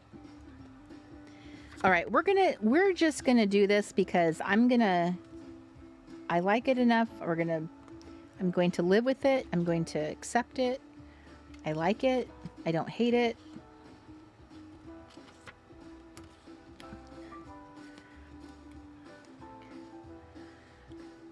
Okay, my next question. Coloring and paper dolls, Rebecca says. Oh, Benita! Yes, latch hook. Did you guys do latch hook rugs? I did. I never finished mine. It was a little teddy bear face. I never finished it. I think we had the most ugly colors too when we were growing up in the 70s, 80s. Our color palettes were not cute. I feel like we didn't have good options for those latch hooks. Is that just me? Okay, so right, I think the pocket does need top stitching. I think if I add some detail, but I think that the color is kind of cool. I'm going with this. This is what I'm doing. Okay. So, next question. Did you collect anything when you were younger? Stickers, erasers, anything of that? Just what did you have a collection of? Could be anything. What were the collections you had? Janice says, I have more than one unfinished latch hook. Do they still make latch hook rugs? I know there's so many types of like little crafty type rugs and projects. Man, I'm just even thinking about that latch hook rug and how satisfying that was. What's more satisfying? Has anyone tried a latch hook and a punch needle? You know, the punch needle, what do you call that? Felting? Punch needle. Is there a name for that? You know what I'm trying to say. Has anyone tried that? Would you say that they're equally satisfying or one is more satisfying than the other? All right. Terry says, this is my first honey. Diana says, I did. Mine was a butterfly. Latch hooks did come back. And I collected unicorns, stamps, video, still hoarding them. Penny says miniature things. Larry says stickers and Star Wars cards and Atari games. Bethany says records. Benita says Lisa Frank stickers. Benita, have you seen the Lisa Frank? There's been 2 series on Lisa Frank. One of them's on Hulu or Netflix. So I've watched 2 different series on them. It's pretty horrifying. Mary Ellen says gum wrapper chains, 17 magazines, miniature animal figurines, dolls, stickers, erasers, pencils and rocks, stickers, and these little trinket boxes from the store. Claire's had these little animals on the toppers. Oh yeah. Stickers and Garbage Pail Kids cards. Those were so fun. Mini frog knickknacks. Annie says, oh, I just remember doing all those paint by number horses. Paint by number. Janice says, stickers, rock stamps. When I was in junior high, it was a thing to collect. Bus transfer slips. How funny. Art supplies, Penny says. Okay. I'm going to top stitch her pockety pocket with some little stitchy marks.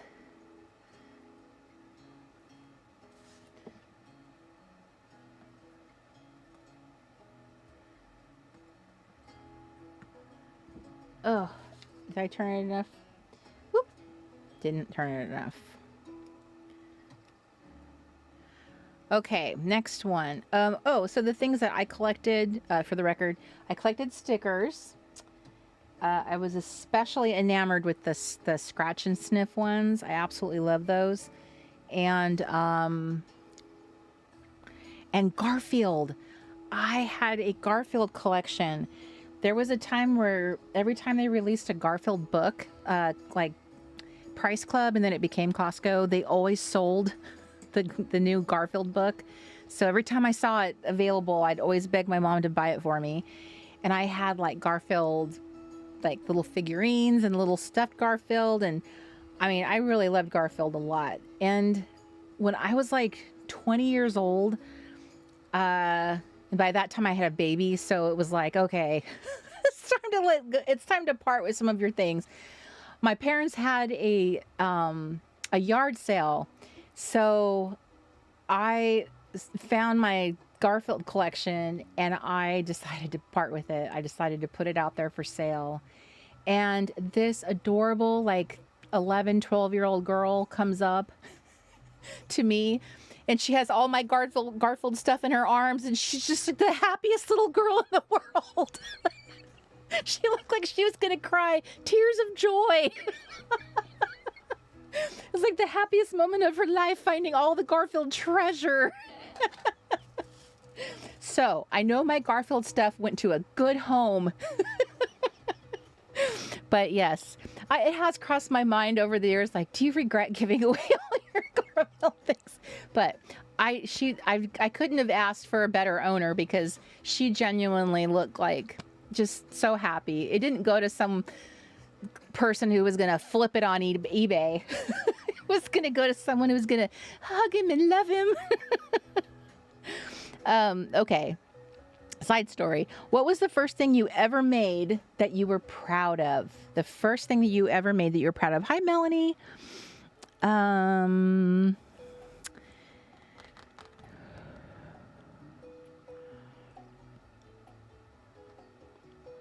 Oh, is the sound going in and out? Oh, my sound is going out in and out. Denise says, Sandra Boynton. I completely forgot that name until you just said that. She was like a cartoonist, illustrator. Melanie says, I collected stickers. I still have a big sticker book from back then. The scratch and sniff stickers still smell great. If you are having any audio issues, the tried and true little trick is to go out of the chat room and come back and see if that fixes it. And then if that doesn't fix it, go out of the YouTube app entirely and then come back in. I used to collect the stuffed animal characters from Disney movies. Oops.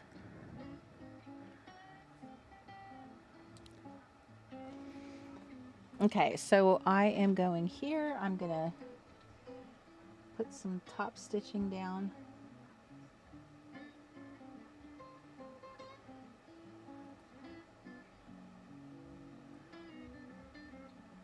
Oh my gosh, I almost decided to go across, and I'm like, that's not top stitching a pocket. She wouldn't be able to get her hand into it.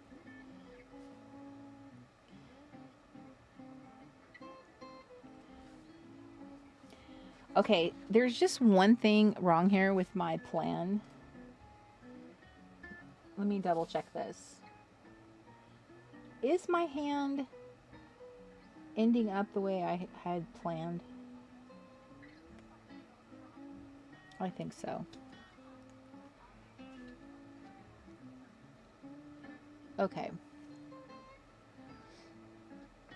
Okay, so I have a comic book of a young girl, Penny says. Kathleen says, I made the Capitol building out of toothpicks for my history class in high school. The teacher kept it. Aw.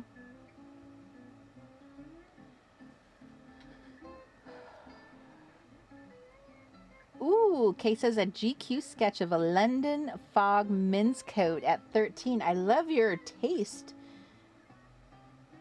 It's probably, was it like an ad that you saw that you recreated? Love that. It's like a little fashionista. Penny says Barbie clothes I made and a decoupage bulletin board. Mary Ellen says, my first sewing project in 4-H at 10 years old was an apron. Ray says, I think it was a lighthouse painting in the 4th grade. Let me know in the chat room, everybody, what is the first thing you ever made that you were proud of? What do you remember making that you were really proud of? Okay, so now I'm going to...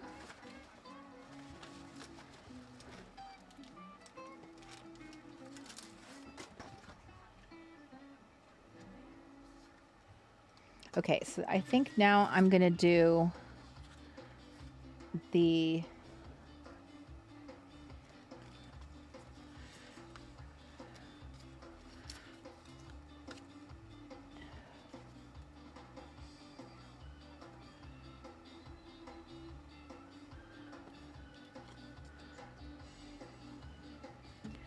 I'm going to make a waistband for her.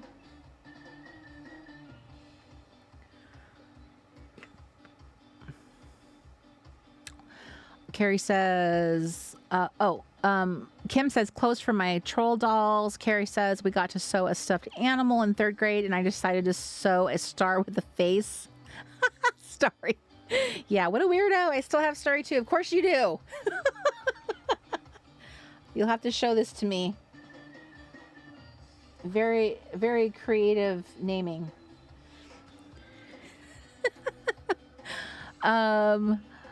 Bethany says a small table and wood shop. Misty says a gym bag and sewing class. Janice says an independent study project on Anne of Green Gables and the author.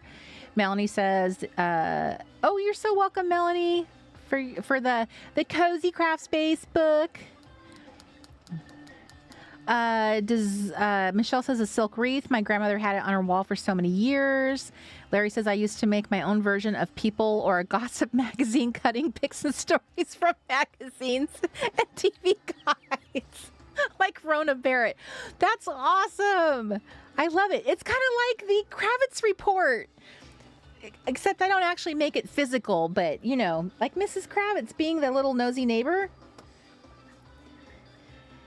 Ever since we moved to this property, I have to tell you, the Kravitz Report has really gone downhill. It's just not the same as it used to be. It really is not the same. I just can't. My circulation is terrible. First of all, I only have one subscriber, one official subscriber, and that doesn't work very well because he's pretty much what most of the content is based around, because he's most of the activity on the property. So I don't know. I got a problem. I need to spice things up. I need to get out there and spice things up. I just don't know what I'm going to do. Okay, I'm going to see if this looks good. Okay. Next question. Let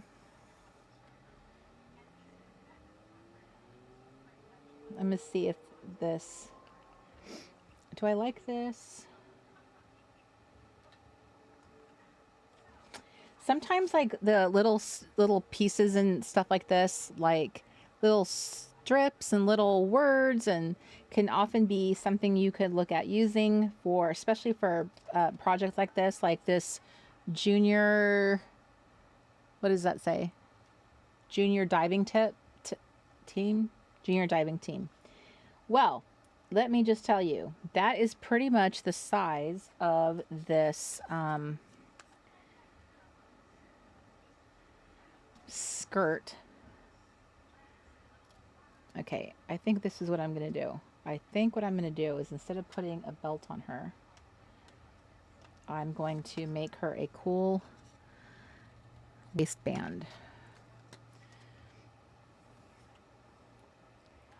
Because that's boring.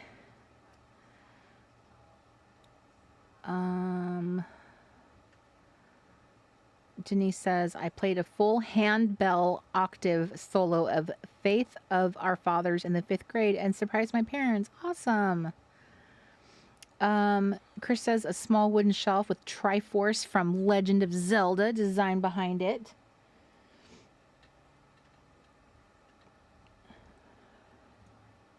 Okay, I I don't want to cover up the thing that I actually spent so much time cutting that for.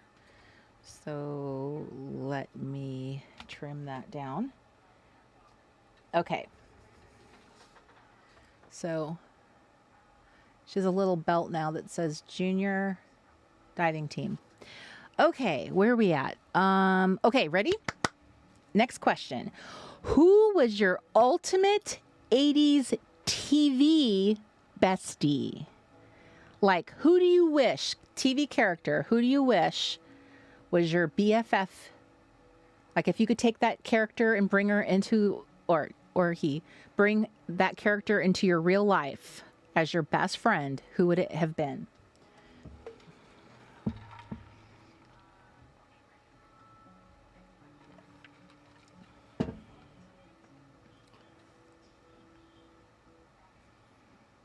Okay, the only thing I have to do now with this girl is put some shoes on her feet. Am I going to put... Last time I put brown sandals on their feet, which is why I have all these out, I think. I think that was the reason. And I usually... Nope, that's not it.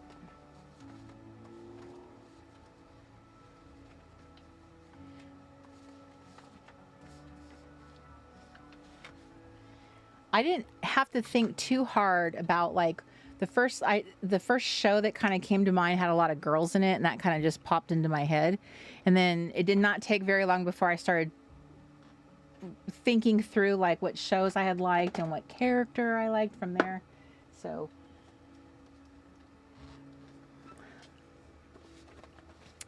So what character? Be specific. So if you loved the Golden Girls, which of the Golden Girls would be your which character? Because they're all so different. Who would be your best friend? Would it be Rose? Would she be your bestie in real life?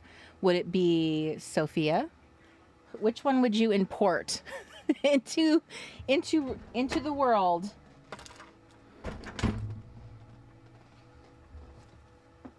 Okay, I am just looking for a piece of paper. My kingdom for a piece of paper.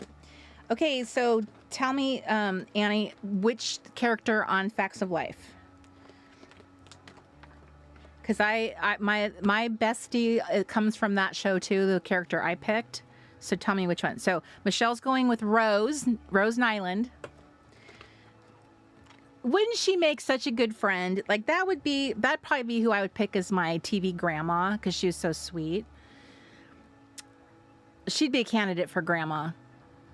I have to think about it. Like who else? What other good grandmas were out there? So I'll tell you what my bestie would have been, Natalie on the Facts of Life, because I always loved Natalie. She had a really good sense of humor. She was a writer, right? She did like journalism. And she was really good at like having a sense of humor, but kind of making fun of herself, but she also wasn't afraid to stand up for herself either. I just feel like she was she's good friend material, super loyal.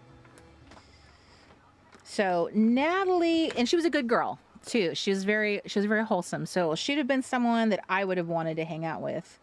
I would not want to hang out with Joe. Joe scared me. Joe's the kind of girl that I avoided in school. She would have been like my worst nightmare to be sat next to. So no, I wouldn't be next to her. Okay. So, so Kay's going with Punky Brewster.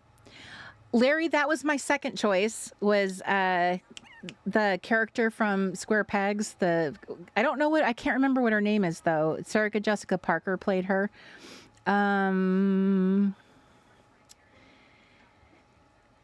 Let's see. Annie's going with Blair. Interesting choice. Kim's choosing Blanche. She would be an interesting friend. Chris is going with the Blue Ranger. And Donna says she loved Natalie too. Penny would go with Rose or Natalie. Was Jessica Fletcher in the 80s? I'm going to guess here I didn't watch this show, but for some reason Is Jessica Fletcher Murder, She Wrote? Is that the character? And if so, yes, she was in the 80s. Did you know that you guys can watch Murder, She Wrote? It's, I saw it on one of the streaming platforms. I actually am interested in checking it out because I never saw it. And I thought, because obviously that was for a different demographic when I was a kid. But I thought it'd be interesting to watch it now. Sister Betrayal. Who is that? Who's that from? Is that from Father... What's that other show? Father Brown? I'm just guessing because I don't know. But there was a younger actress on there. Am I guessing? Joe in Wisconsin. You know, a lot of jokes in Wisconsin.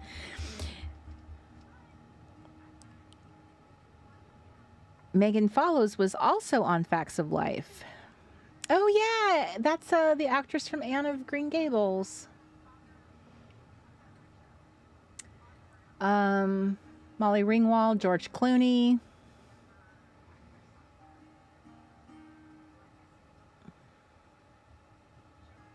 Somebody else is totally going out of my head, though.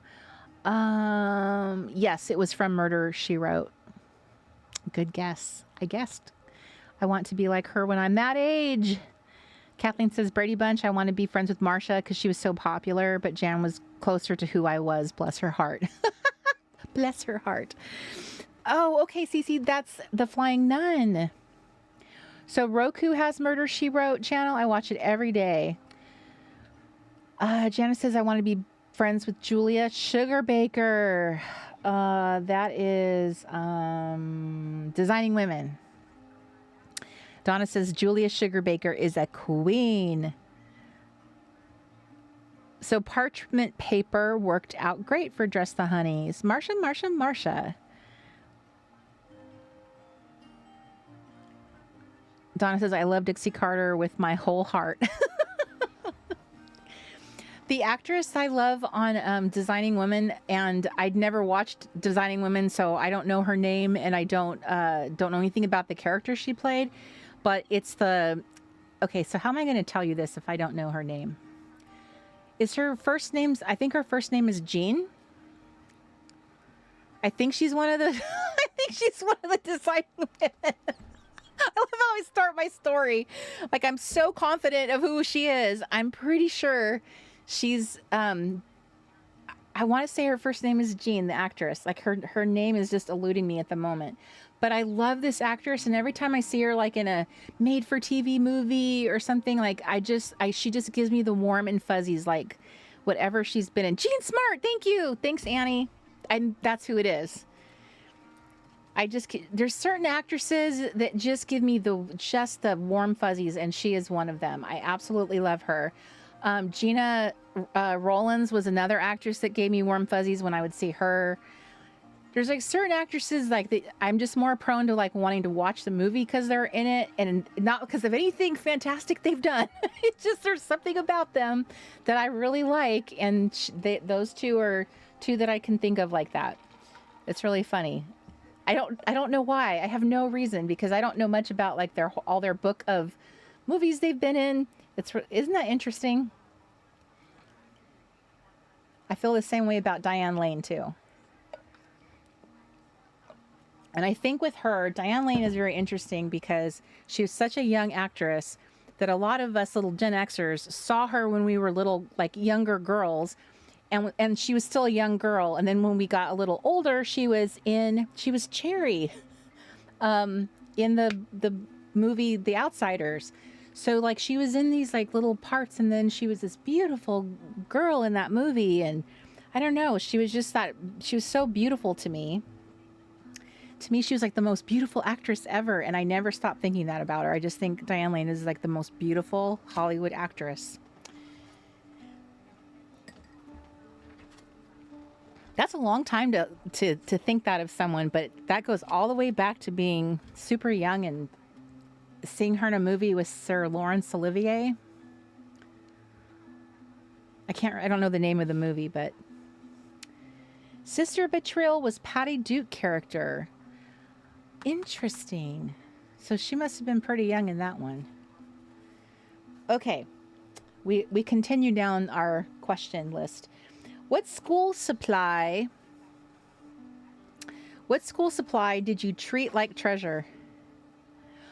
Donna says, you know who is an incredible 80s and 90s actress who never gets enough credit? Joan Cusack. Donna, you want to hear something funny? In the movie 16 Candles, Joan Cusack is in that. She's got the neck brace. And you know that scene where she goes to drink at the water fountain? And she's done drinking and she lifts up her sweatshirt and it's got like a little illustration of a girl wearing a skirt, and she picks up the skirt. So the skirt is actually like a piece of fabric that flips up, and she uses that to like clean her mouth. I had that sweatshirt. So I felt very connected to Joan Cusack. We were like this in my mind. Just because of that sweatshirt. So I loved it. Benita says, Sandra Clark from 227. She was sassy, and as a child, I had zero sass. Me too. So me too. Zero sass. I agree. And that was such a funny show. I loved that show. What did she say? Isn't that when she was like, Mary? When did she talk?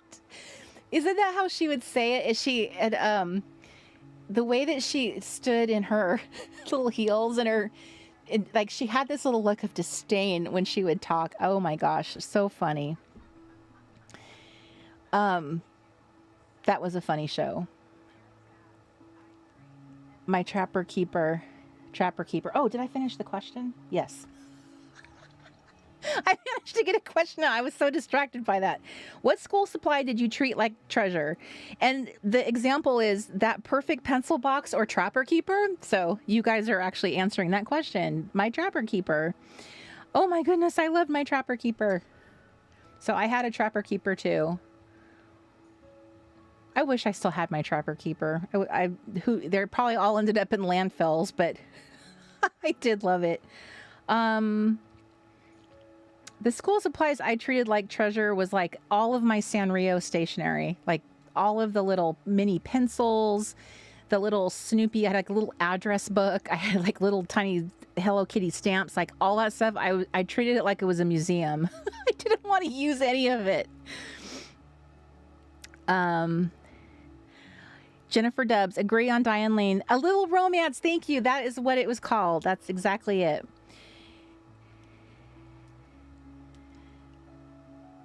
Yak back pen. I have not heard of that. A yak back pen? Kathleen says, oh, we love 227. Kim says, the actual cigar box that I put my supplies in. It was the 60s. Oh, I loved a good cigar box. That was the best to put your treasures in. Kay says, Lisa Frank's folders. Janice says, books. Yeah, they started recreating Trapper Keepers. They brought those back. But I feel like the designs that they brought back are kind of, I don't know. I think they're kind of lame. That's just me. I mean, here was a great opportunity, and I feel like they kind of, I don't know, a little bit lame. But then were they great in the beginning? I don't know. I think I don't know. I shall say no more. I do not want to besmirch the Trapper Keeper name. Let's see. Mary Ellen says, a fountain pen. I loved writing cursive with it. Kay says, everything Hello Kitty, right? Hello Kitty was a very precious commodity. It was not something that was so widely available like it is now. We appreciated our Hello Kitty back then.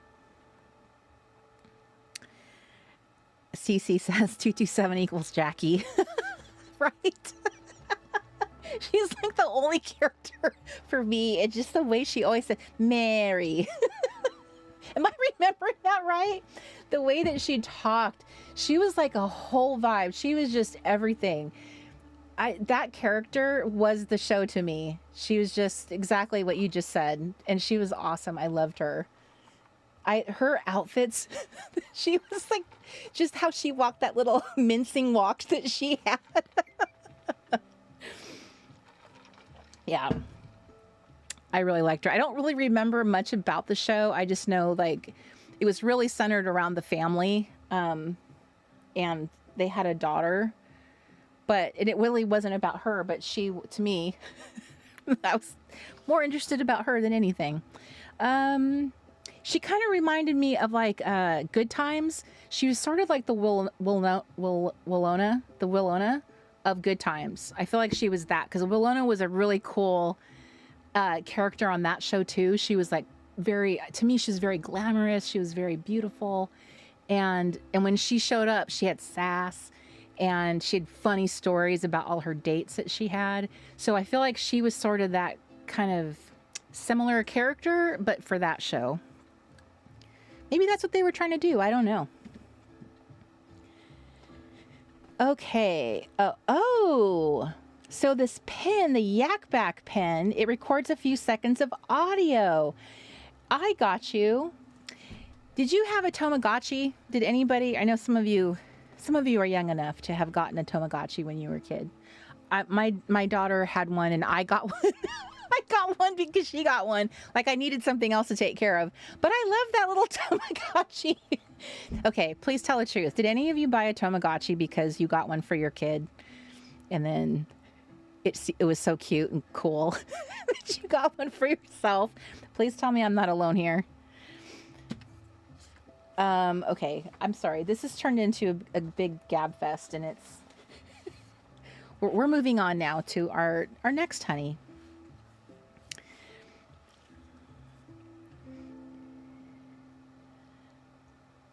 Okay, Annie says, I am old enough that I got one when I got them for my kids. Thank you, Annie. Thank you. Okay, I feel so much better now. I did wonder if that was weird. All these years I've questioned myself why. But I don't know. It was the idea of the Tamagotchi, which I have seen, like I see them selling it. I don't know if they like resurrected it and like have a new version of them now. But for those of you who are not familiar or missed that little toy, it was very popular in the mid 90s. They had these little electronic, it looked like an egg, and it was on a keychain, and it had a little electronic digital screen. And it was very, very simple. It was like almost like a digital watch is what you were looking at. But it had a little creature, and by taking care of it, watering it, feeding it, like, you know, doing it through the buttons, you were taking care of it and it would grow. So it would, nurturing it caused it to grow, and, you know, you were helping it, you were sustaining life and you were helping it develop. So this was like a really cool thing. And it was like, it was the trendiest little toy. So many kids had one. And I just thought they were so fun. So we have stuff like that now. Like there's a lot of apps that do that where you take care of, like Farmville, I'm sure is probably really similar to that idea. And I know that was super popular. So I'm not that weird. Ooh, Chris says, Toma, what? I had a Pokemon version.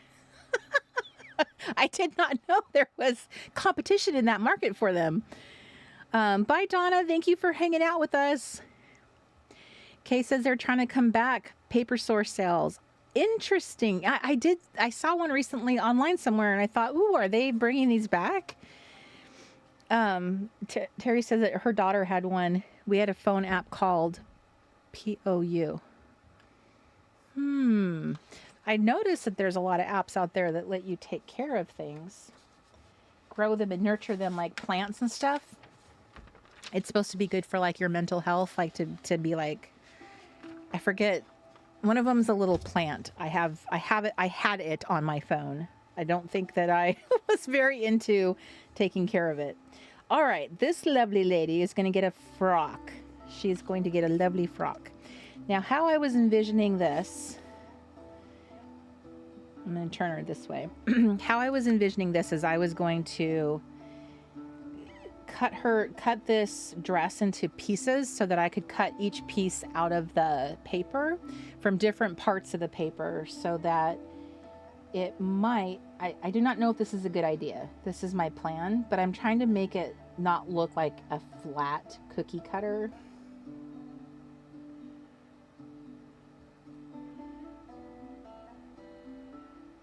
Now this is another dress that has a pockety pocket thing. Pieces of pockets and such. I'm gonna probably do this pocket separately. So what I'm thinking is, for the most part, I'm gonna have to cut this dress into little pieces and then reassemble it. So see her arm right here? So that's going to be interesting because like this arm fully is immersed in the outfit. So I'm going to draw around it.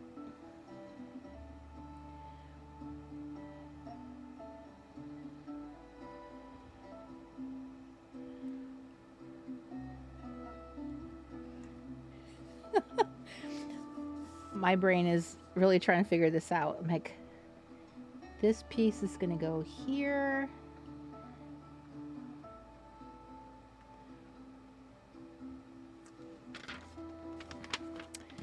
Okay.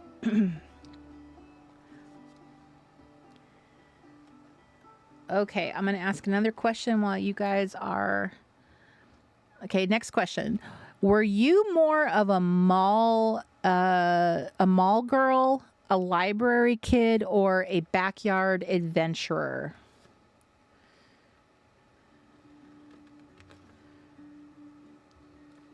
And if I didn't name what you actually were, you can fill that in.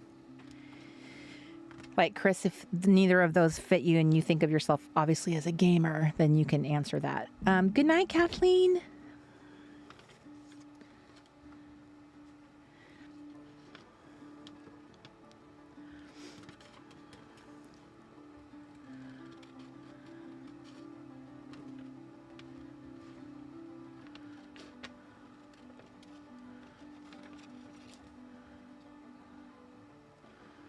Okie dokie. We are...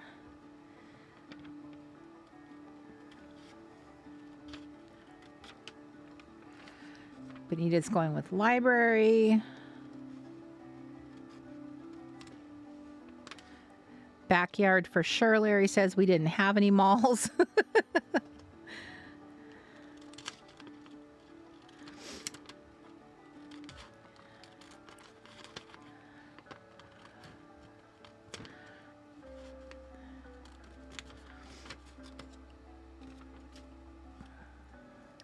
Library says, Annie says, it depends on age. Library young, mall in teens. That's a good point, Annie. That is a good point.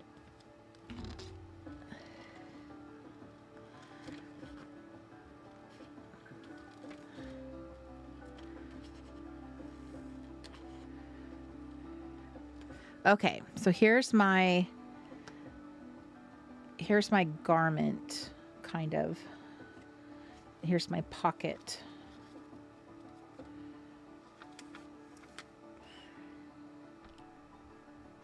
I have not figured out this arm. What I would like to do...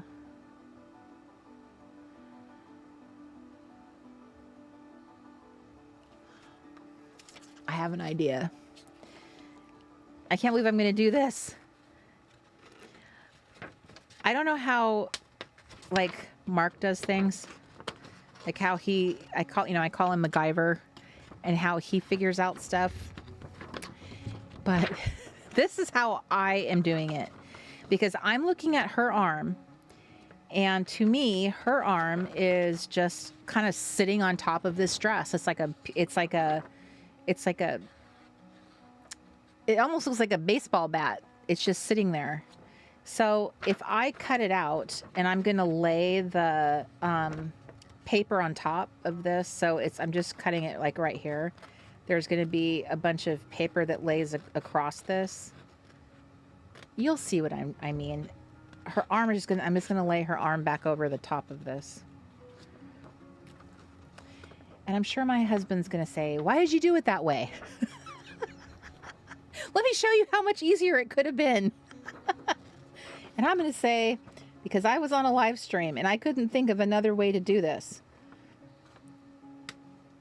Because I didn't think about it. I honestly have not run across an arm like this. You know what I mean, Jelly Bean? Jelly beans. So this is how I am improvising, and here's the best part. If it doesn't work, I can just print another one and do it again. But I think it's gonna work. I'm gonna end up covering up this hole that I'm making with scrapbook paper. I'm not saying this is a perfect plan, because but I would say that's true of a lot of my crafting. Is if you saw it up close, it wouldn't be very perfect. But if I let that stop me,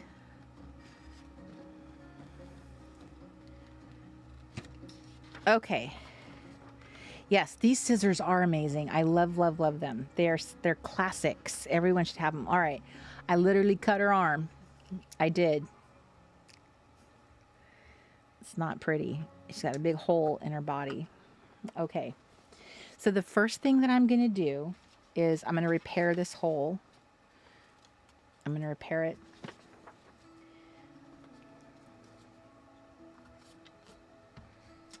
Oh my gosh, this glue stick, which I have loved, is starting to dry out and I need to stop. Oh goodness. Oh, it is, I mean, it has served me well. It started out its life. It got off to the wrong foot because I started using it when it was already 5 years old. So I didn't do it any favors. Okay, so I'm going to repair this hole. This doesn't matter because it'll get, like, it'll get framed or something cool will happen to it. So no one will ever see this craziness, this nonsense that I've done to it. Where's her arm? Okay, we make sure we don't lose her arm. That's important. Now we're going to start cutting up this paper for this dress. It's all about this dress. So I love this pink and yellow. I'm thinking maybe putting it about right here is probably going to be pretty good.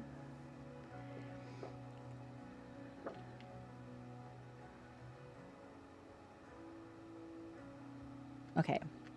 See, what I think will happen, this is just my opinion, is if I just cut it like a flat piece and then lay it down on her, I feel like, is that going to look flat? So where's my tape? So this tape is, you know what? I do have an X-Acto knife. It's right here. I just don't think about using it. It doesn't cross my mind because I don't like X-Acto knives at all. So I tend to just reach for, my brain just grabs what it's used to grabbing. So I don't like them. I think that would be really hard for me to cut her arm in a straight line. But if you are an X-Acto knife queen, I definitely think we should all grab what would work for us. It didn't even occur to me that it was there. Hi, Melanie. Oh, okay. So let's see, where did I leave off? Okay, Cori said library. We're back to what kind of kids were we? So we have library. Larry said backyard. Kim said rode my bike all day. Mall kid, all three. Janice says different stages of life. Cori said I did love the mall on the rare occasion. We got to go. Bethany says rink rat, the roller skater. Roller skating at the rink was very fun for sure. Okay, so these scissors are my ride or die crafty essentials. These are all, I would take them on a deserted island for crafting. So these are the golden scissors and these are the little fussy cut scissors. So I have been using these lovingly for like almost 10 years, about 10 years. These are the Fatima brand. So these scissors are actually tailoring scissors for fabric. These are the most delicious scissors you will ever use. And when you cut paper with them, it's like, I can't even begin to tell you what it's like. It isn't like nothing you've ever experienced. It is the most delicious cutting experience. It is so, like, listen, it's just, they're so wonderful. I almost cried one time. I forgot that I had left a pair in my luggage. And when we were coming back home from my teaching a workshop in Germany, the I guess the equivalent of their TSA agents, they found it in my luggage. And I was like, oh, how did it get in there? I forgot that I used my luggage as a way of carrying all the craft kits to the place where I taught. And I had thrown these in there and like a bunch of my craft tools, and I forgot to like secure them all and put them in something that wasn't being like carried on. So I left them in my carry-on. And I begged them, please, please, please don't throw these away. I take them home to your wife. Please let your wife have these. And they're like, we're sorry, we can't. We're not allowed to. And I had to watch them throw the golden scissors in the trash. It was horrible. So please, please learn from me, learn from that heartbreak, the golden scissors. That's why they're such a part. That's why we have a pair in our logo. That's why they're like the official little summonsy, the official little sign of like being summoned to the Late Night Crafty Club is these. You will, trust me, you will not be disappointed. You will not be messaging me. You gave me terrible advice. How dare you, ma'am? That shall not happen.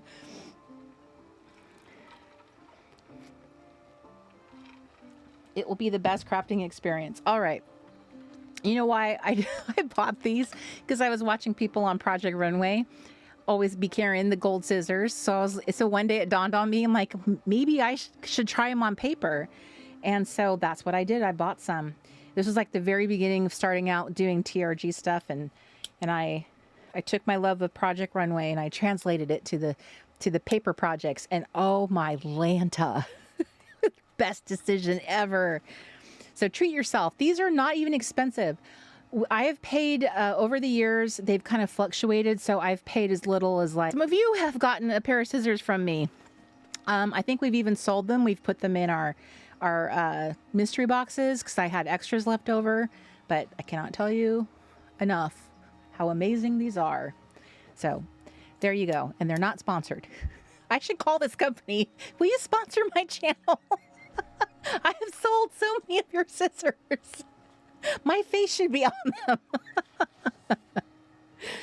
Okay, so where are we at? Where are we at with this plan? Okay, so I'm going to take the little ones now that I've hyped up the big ones. I'm going to take these little ones here. So I'm going to cut this little, I'm going to test my theory. I don't know why I think this is going to be better to do it this way. I could be totally wrong, that it makes zero difference. In which case, I will know that this was a lot of work for very little payoff. Okay, so I'm cutting a strip here. Oh gosh, please, please, please. Oh. Ah! Oh gosh, I'm eyeballing it. That's the worst. Okay. Okay, so there's that. Now, what are my thoughts here? My thought is, why am I doing this? Okay, my thought is that I'm going to layer the paper. That's what it is. My thinking is that I'm scooching over the paper. Oh goodness, is this going to be a good idea? Am I... Pink would be lower on the strip you just put down than on the next strip, right? See, this is like paper math. I don't even know if my brain can do this. I think the pink on the strip you just put down Mm-hmm. needs to be lower Uh-huh. than the pink of the strip you're going to cut next. So that means I need to move this up higher. No. You need to move it down. I can't, you need the pink to I be- can't move it down. I already cut it, sir. It's... Whoops. That's why I'm like, I can't undo what has been done. It's too late for that. Okay, so... Okay, this is why we should practice our ideas before we do live streams. But I did not want to give up on doing this tonight. I really did want to dress her because... So let me just show you. My goal is to get the next layer I need to make it wider so that it lays over her. Okay, I think I can do this.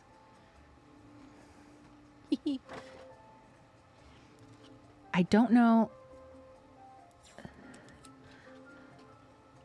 Excellent. So here is a PSA. Don't nuke craft dinner snack cups in a microwave without water. Learn from a friend who is definitely not Chris.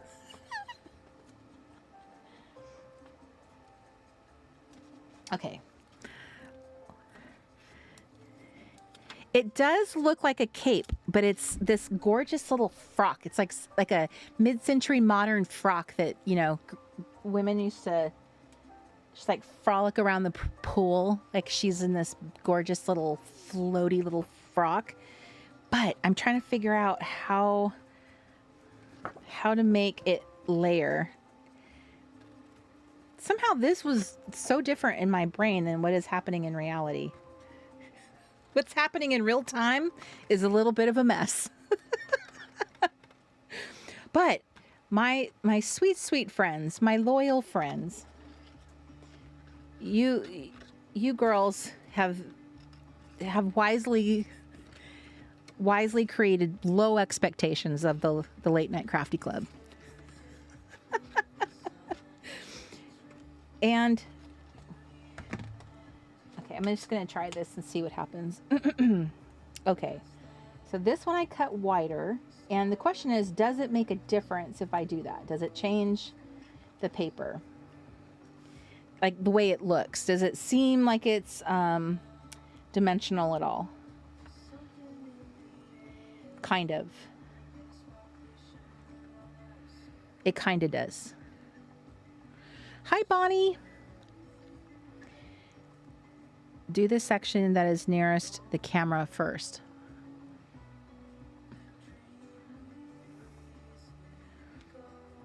Oh, you know what? I just realized something. The other thing I'm doing wrong is how do I explain this? I'm not supposed to cut as if that arm is there. I'm supposed to pretend the arm is not there. All right, I have another idea. Okay, so this is what we're gonna do. I'm gonna approach this a totally different way. I'm gonna cut one dress piece, and then I'm gonna layer pieces upon it. Let's go that direction. There's more than one way to dress a honey. Am I right?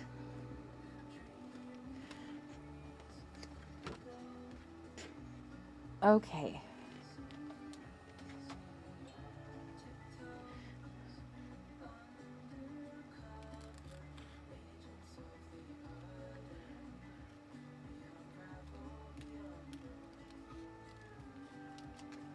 Okay.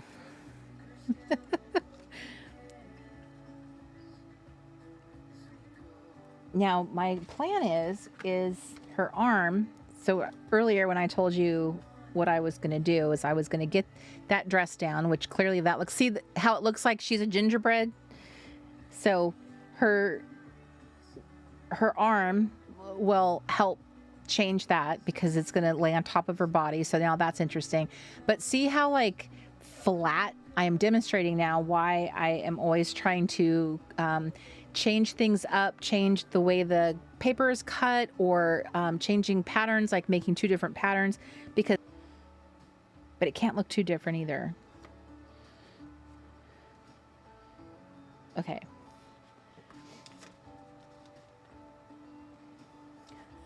This is the messiest project.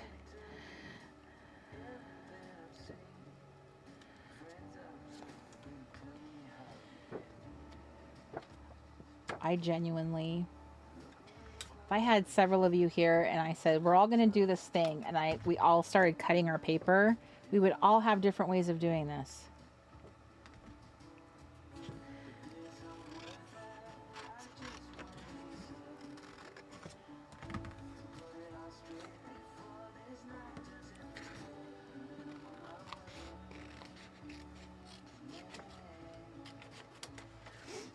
Okay. So what did I just do? I did this one. Okay. So now that I know that the patterns don't need to be, okay, that paper can't be like that.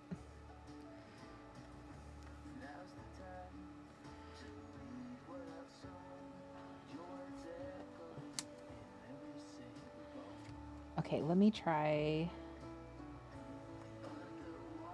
Where's that other paper?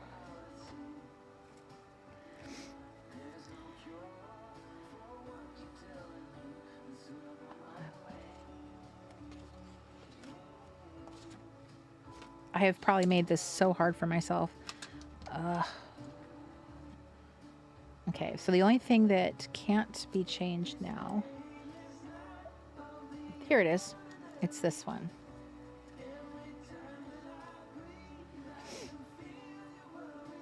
I'm going somewhere with this.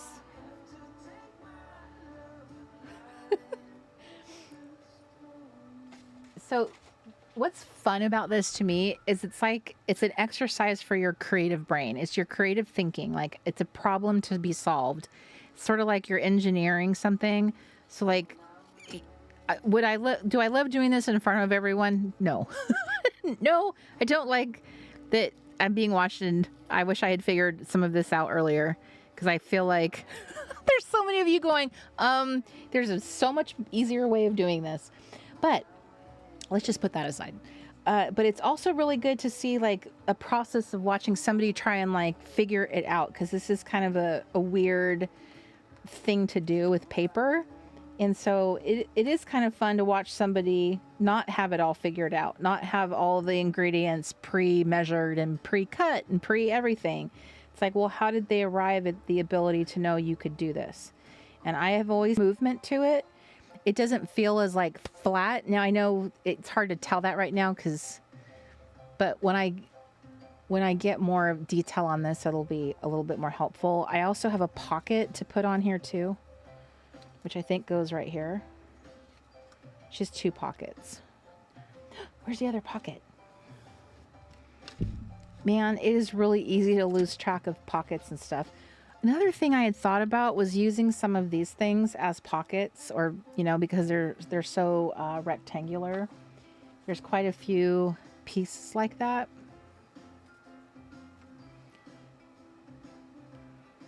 Did I have a plan for how I was going to do her pockets? This color palette is so delicious, and I have so many things with it. I kind of think in my head it's a little bit like a capsule wardrobe, where there's sometimes where on Project Runway they have to do like a collection, and so even though there's different designers participating, they like if like a team challenge, they have to at least make the little collection look like it's all together. So sometimes that can be helpful if I think to myself, well, what elements from this can I bring with this so it looks like they all belong together? What are unifying pieces? So back to this dress. She has these elements. Now part of it is she has this lovely neckline. So I need to snip her neckline. Boy, that sounds terrible. Oh, thank you, Larry. She says I didn't cut the second pocket out. That is... Nope. That sounds entirely possible.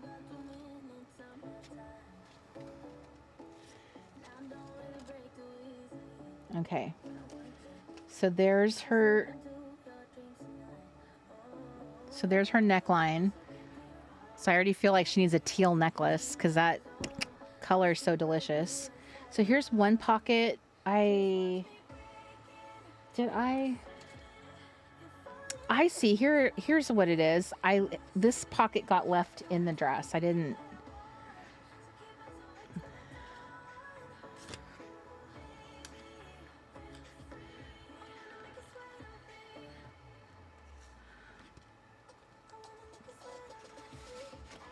Okay, instead of what I normally do, which is to pick something super different and random, I'm going to see if I can just, what if I pick from somewhere else on the paper?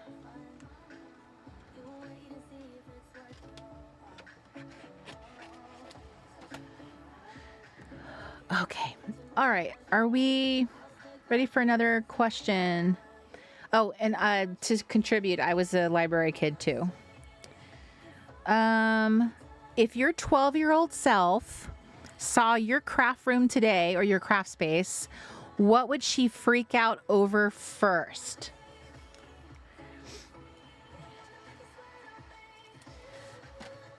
My answer was my stickers and my honeys. Which is, they're kind of like one and the same. Because most of my honeys are stickers. But definitely stickers. My 12-year-old self would be like, you have a sticker store? What the heck? You're the luckiest girl ever.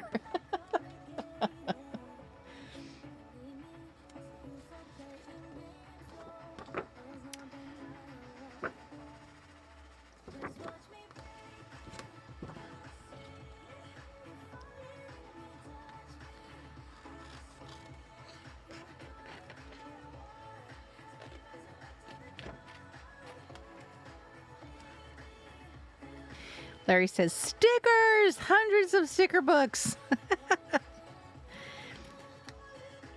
Isn't this funny how that was probably, for a lot of us, our most favorite thing was stickers, and now we're like just swimming in sticker options as grown-up girls with credit cards that can buy all the stickers we want. Okay, I literally just lost my pocket. Did I not just cut that? Did I cut that? No. Did I just put it on here? I think I just put it on here. All my pens and markers, Kim says. Cece says the amount of stuff I have.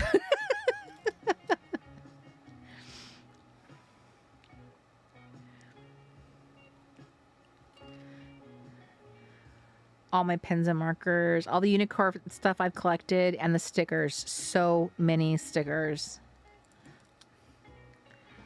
Also stamps. I have so many of them. Bookcases full. I need help.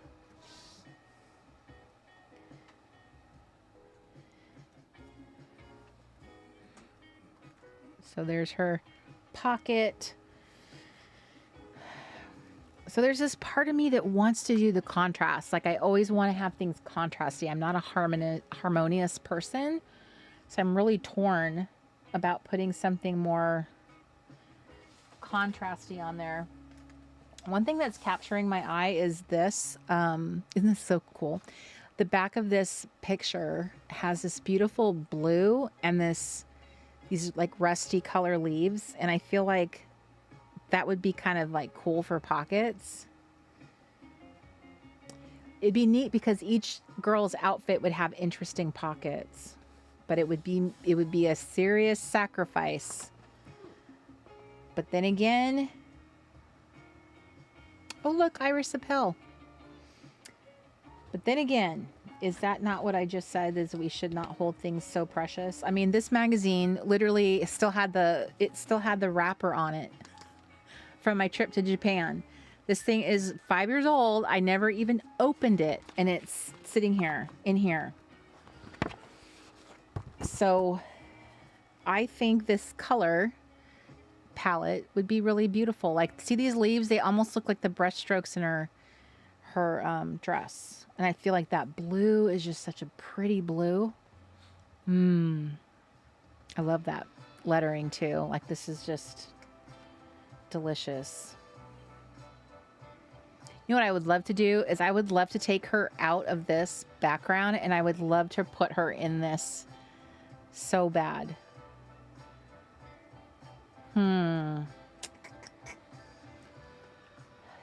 Which I would not be able to do if I cut up this cover. All right. I won't do it. So the question is, what should I do?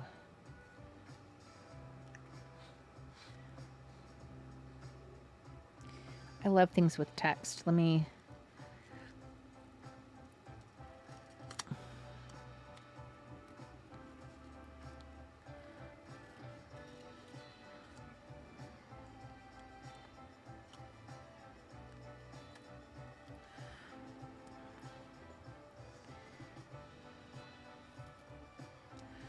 Okay. I am being asked about my Amazon link for the pen. So yes. Okay. So I love these pens. They're great because they have a little needle tip, but here's what I don't love about these pens. So I will tell you, I will be honest. They start to crack when you start putting the caps on. I've never had a pen do this, but they begin cracking. So although the pen is awesome and I love it, I'm not a fan of that. And eventually these cracks, the pen will start to chip away. So this has happened to me on another pen, has actually started chipping off the cap. So they're made by Write Tech, WRITECH, Write Tech, and you can find them on Amazon. But be warned that whoever designed these, or the plastic they're made from, is just not awesome, because when you put that cap on, it just makes the cracks get wider and wider.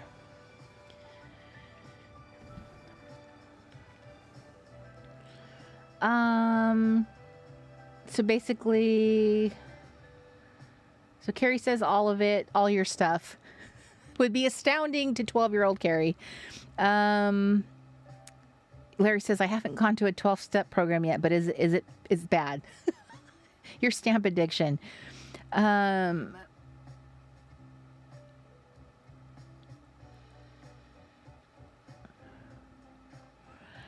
I used to use my mother's fabric scissors for paper. Me too. I got in trouble for that one time. I never did it again. But these are my scissors. In fact, I gave my mom a pair. So she has a pair. My daughter has a pair.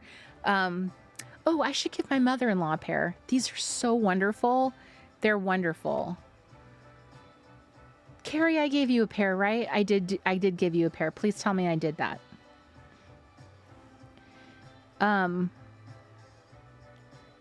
Okay, so I'm not sure that the pocket feels like a pocket there, but maybe it would.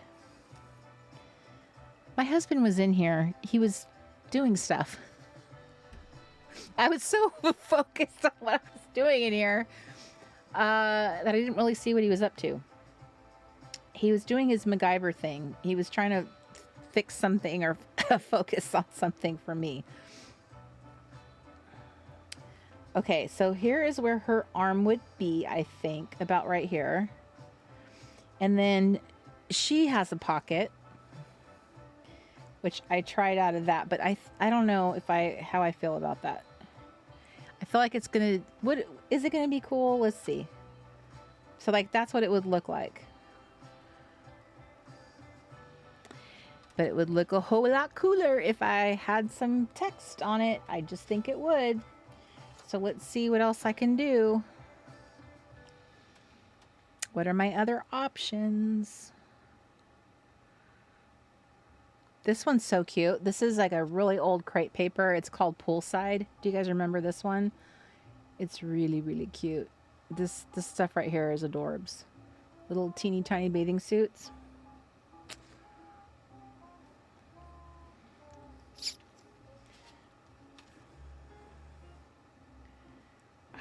Okay. So I definitely need to find, that one might work. This might work. I need to have them be the same. Like they need to obviously match because they're pockets. They can't be doing their own thing. So that's two, not wide enough.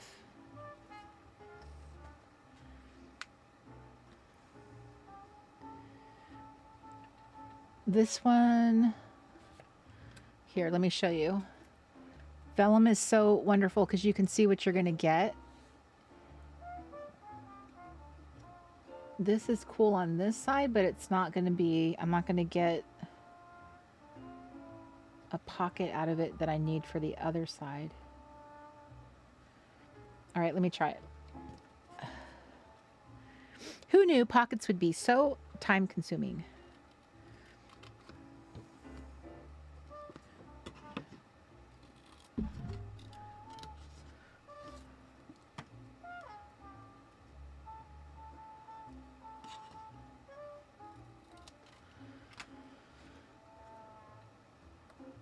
So there's one pocket there.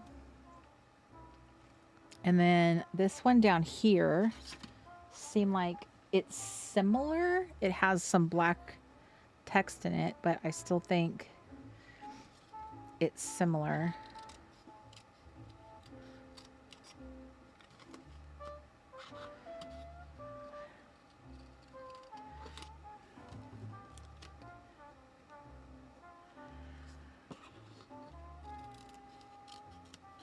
I got you. Okay. I thought I had some extras at one point in my life, so I wasn't sure if I'd been able to give them to you. I wish I could have just given them to you. Miss Cori, sorry. I was just having a whole conversation with you in my head. Okay, so there's that. I could add lines to that one and it would make it look a little bit more matchy to the other. Now I still have to add lines to the dress.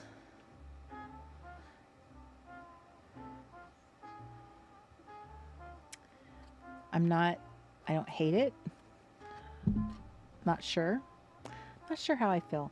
So let's go ahead and let's add some lines to this. Let me do this. Do, do, do, do, do, do, do, do, do. See all these little pieces? So when I was at IKEA the other day, I got myself something I thought would be helpful is when I'm doing projects is to have I feel like I make such a mess and I don't know where anything is. Hi. Hello. Adding a little bit of fun tack under the edge would give it shadow dimension. Okay.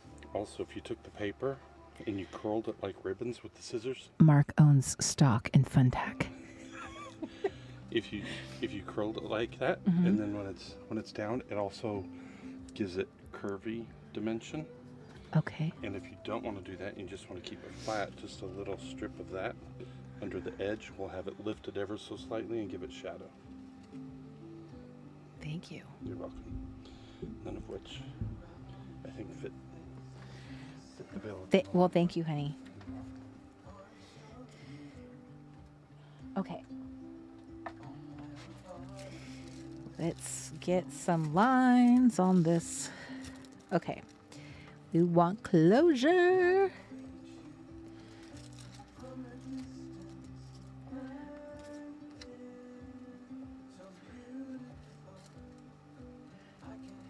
Now the thing about this is I need to line up. I I need to line up the, there we go.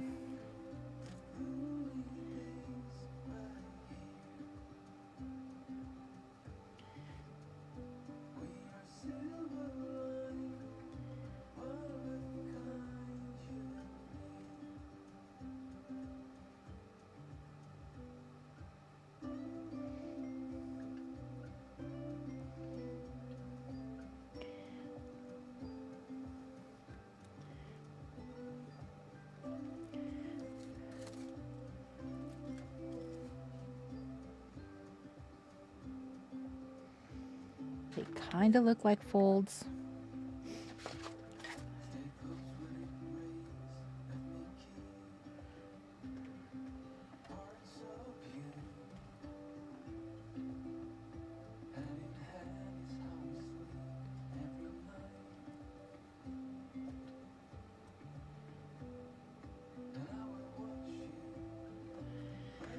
So this is where the arm needs to go.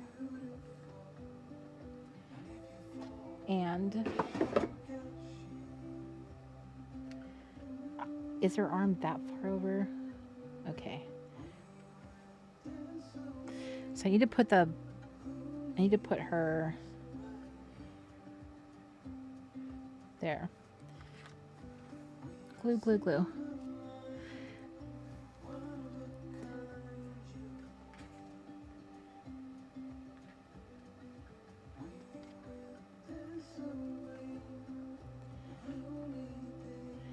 In the month of May, we have 3 Late Night Crafty Clubs scheduled because it's a longer month. So that's fun.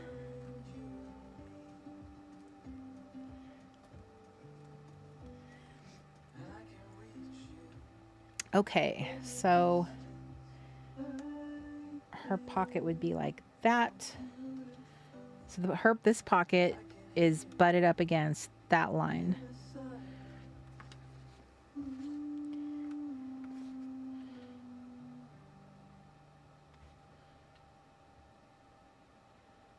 Ooh, so scared. Ugh. So stressful.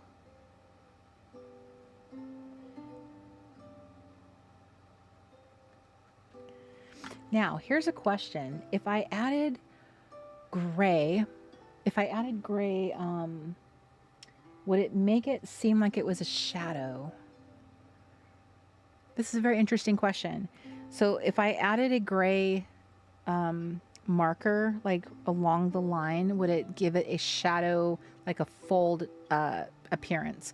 Now, I'm not going to do this right now on this dress because I already put so much work into it. But I am going to test that out and see. Geez, my glue sticks are all, they're all a bunch of little losers. Glue sticks down tonight. Okay, so there's that side of the dress.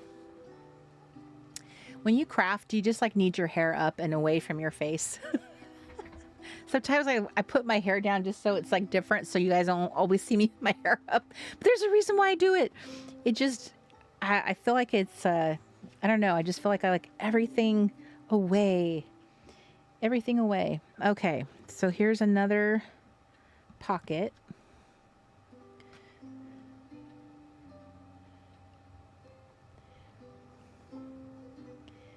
I'm going to experiment with adding that like shadows to see if it actually works, because it could work. I feel like it would be more impressive than just a black line going down her dress. And if I could add that little shadow, I feel like that would make such a huge, it'd make a huge deal.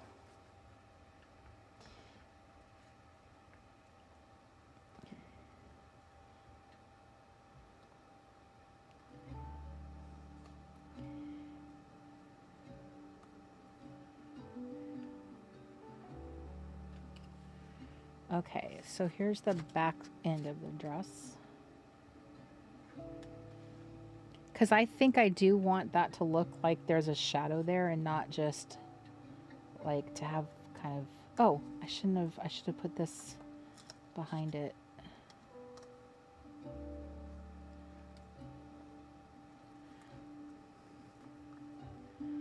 Ah.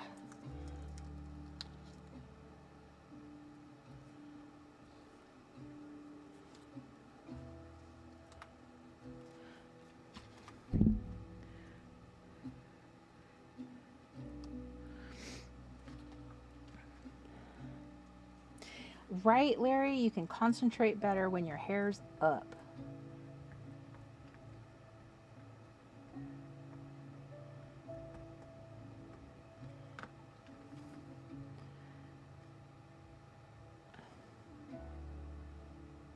Oh goodness, I have glue on my fingers now.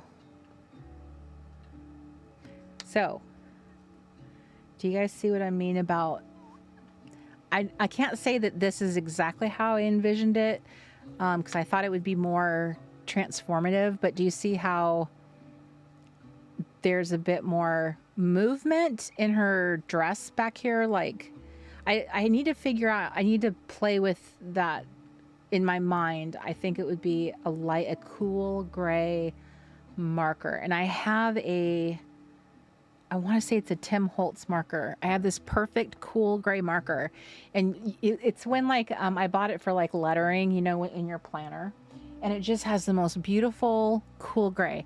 And I'm thinking that that might be it. It just gives this beautiful the look of a shadow, like when you write with a, you know, you write with your pen and you add that like extra little gray marker over it, and it just looks perfectly shadowed. I'm wondering if that would have that same kind of effect. Now, I think with her, I want to add the same little, I love her makeup. Her makeup turned out really good.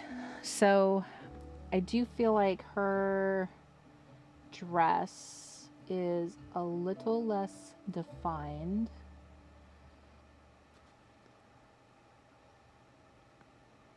So I'm going to add, some jewelry. I think she needs to,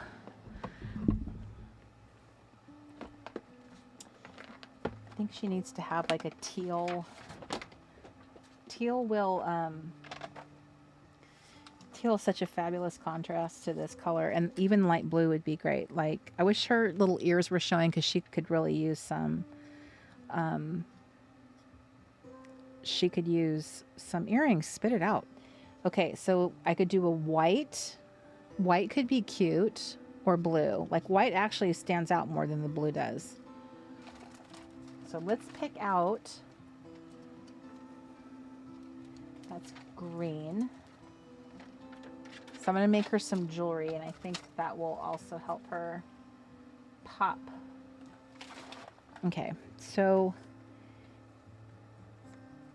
we need it to go around her neck. So I think I need a pencil.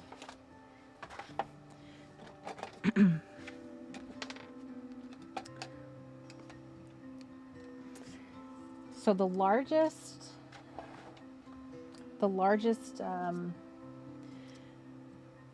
what do you call it? Dot should be the one at the bottom. So I'm thinking like giving her something really pronounced like that, and then making everything. Okay, so I'm going to give her a staggered size. So I'm going to start with these ones. These were kind of like the medium.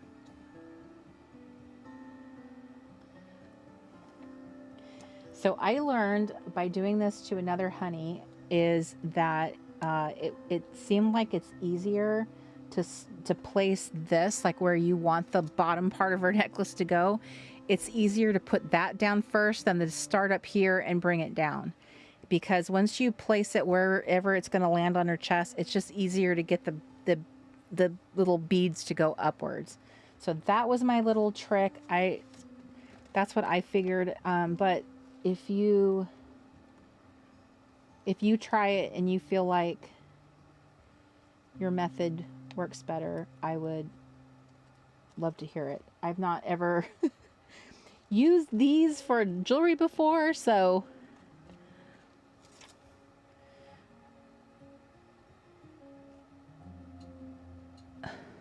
and these are also hard to work with because they're so little.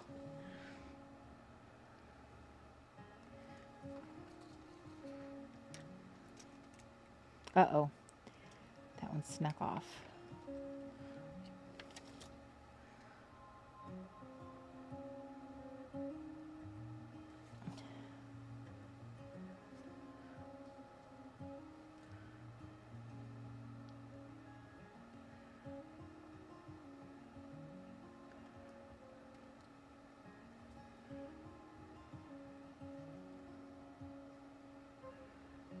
Goodness.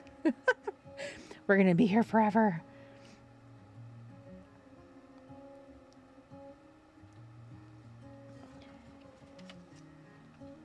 Might have to change the angle of these.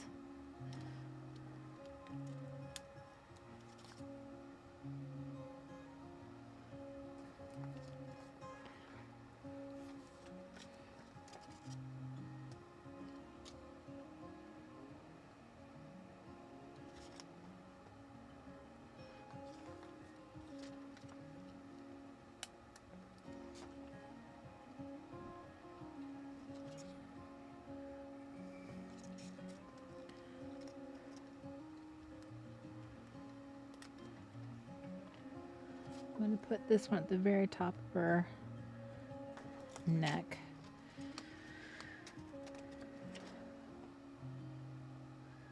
So we got to get this necklace going, curving around the back side of her. I think this will, I think white was the right choice to make it stand out.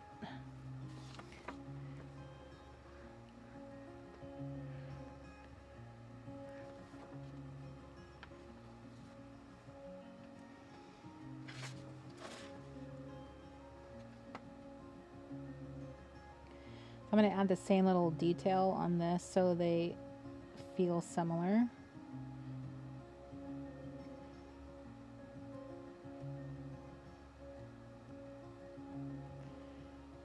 Okay.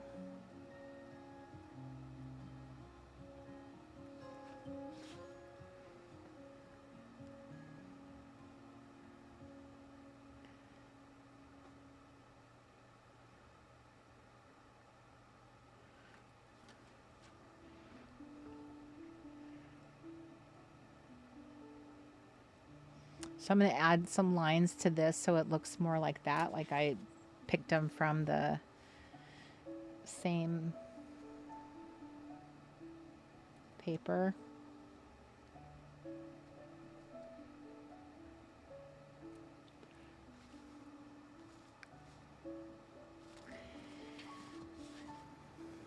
Okay, so we're just missing our shoes. I'll save the next girl for the next one we have. I think I got my nail polish on her paper, which is tragic. So she needs shoes and she needs shoes. Can't be walking around barefoot. Okay, so this is what I was doing earlier, trying to find some test paper.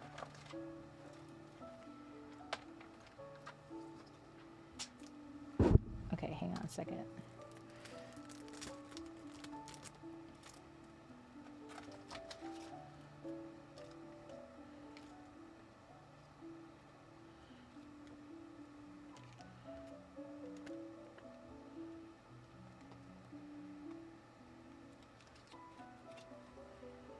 Okay. This music is so relaxing. I feel like I'm waiting for a masseuse to come in here and give me a massage. Okay. Let us do some testing. Do we want some brown leather sandals? Because I think last time I went with these little brown leather sandals. but I want them to be like kind of a light brown. Almost like a butterscotch, kind of like how this would. This is closer to this.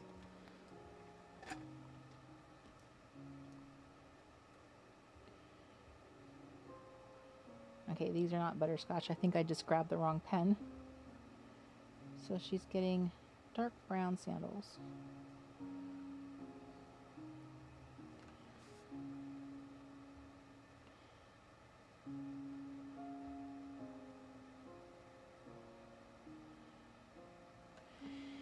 And then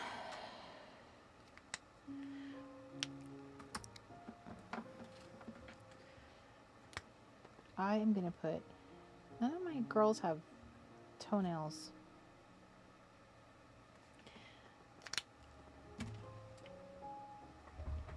Okay, she is going to need something special, so I need to find out. Is this the right shade? I found it easier to adjust this chuck. What is going on? Sorry, What? that's me. Okay. All right.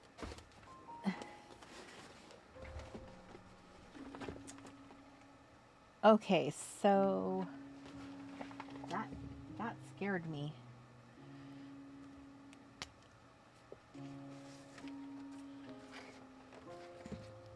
So I'm thinking what she needs is some shoes that kind of like play off of that color right there. It's just a matter of finding the right shade.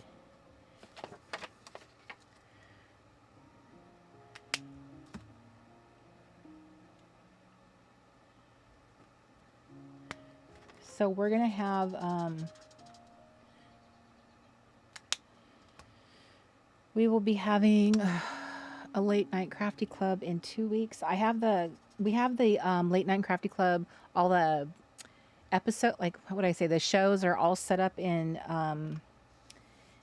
YouTube already, so they're all there, and you can also are they on the calendar? We have a Google calendar that we try to, I'm not sure if I updated it with May, but you can see it on our YouTube calendar. You can see all 3 in the month of May are all set up. Oh my gosh, she looks awesome. Okay, so she looks wonderful. She's ready for her Palm Springs pool party. And so here's my 2 girls for this episode. So the only thing with her is I want to experiment with that gray marker where these lines are, and to see if by adding it like on one side of the line, if it will in fact look like a fold, like a fabric fold. So we'll have to find out. Stay tuned. But at least on this side, you can see that the paper was cut so that it does look dimensional. And actually it is kind of dimensional because she's kind of been built in layers, which is actually kind of cool. And then I gave her this really fun necklace. So it is really fun. This is very paper dollsy. I really enjoy. As you can see, I enjoy doing this. I've been doing them for, I can't stop myself. Been doing them for a while now. So I love them. So I will be at some point offering a whole workshop and platform for them, which will be super cute. I can't wait to show you guys the platform that we're going to be building all of my workshops on, because it's it's one that a lot of you may not have seen before. It's kind of different. And it's so cute. It gives you the ability to make cute workshops, like make it look all cute. So it was like love at first sight when I found it. So there'll be that, and then that's where I'm going to host Camp Reset too. So that will be coming. And if you're subscribed to my newsletter, and I hope that you are, I will be sending updates about Camp Reset, so you'll have it in your little mind, along with a million other things that you're having to juggle. But you'll have this really cool, fun thing to look forward to this summer, which is Camp Reset, and it's going to be really cool. I work on this every day, all day, day after day, building what I hope is going to be a really fun and unique camp reset experience. So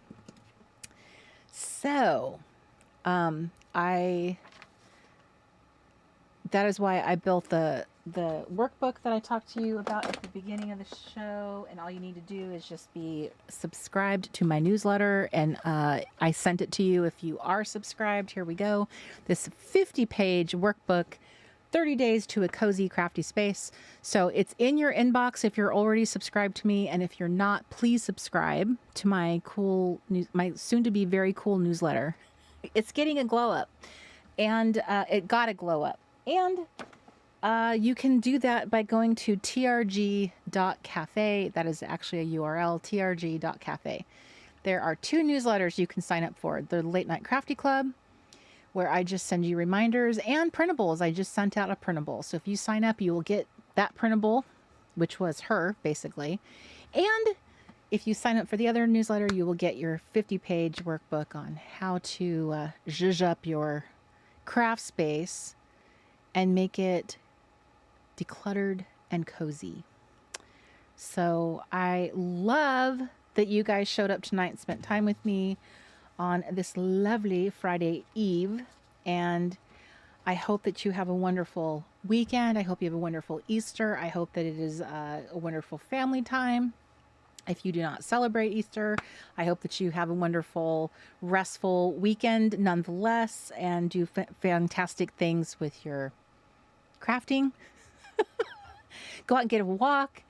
It's lovely. It is a lovely spring is sprung kind of season. This will be our first time up in Washington in years for Easter. So I am looking forward to it, and definitely my little introvert engine is coming to a close. I'm just running out of steam, but I thoroughly enjoy spending time with you. And I find my little questions, I find them fun if I can remember to ask you guys. But it is fun asking you and sharing all of our little Gen X moments. And it's really fun to remember that we're a little, I was going to say a little sisterhood of crafters. We're a crafterhood.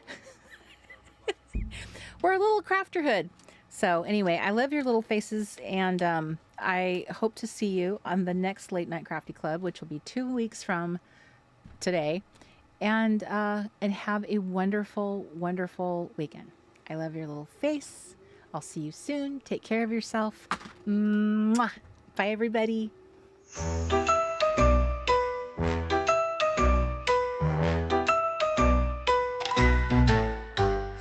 Gather round, it's Friday night. Time for crafts and pure delight. Paper, scissors, let's get started.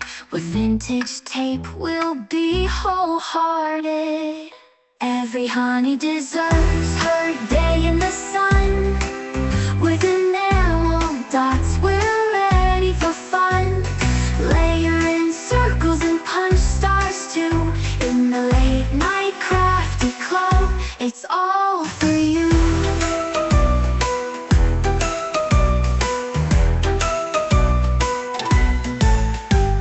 Glue sticks ready, let's make a plan. Planners in the office, supplies in hand.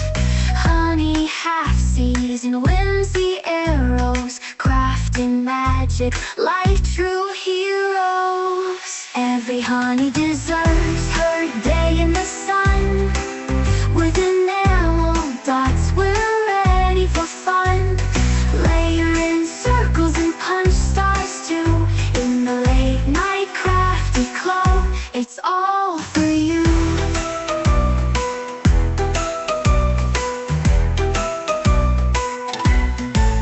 Doodads and gumballs, let's create a scene. Join the club where we live our dreams. So grab your scissors and come along. Together we'll craft and sing our song. Every honey deserves her day in the sun. With enamel dots, we're ready for fun.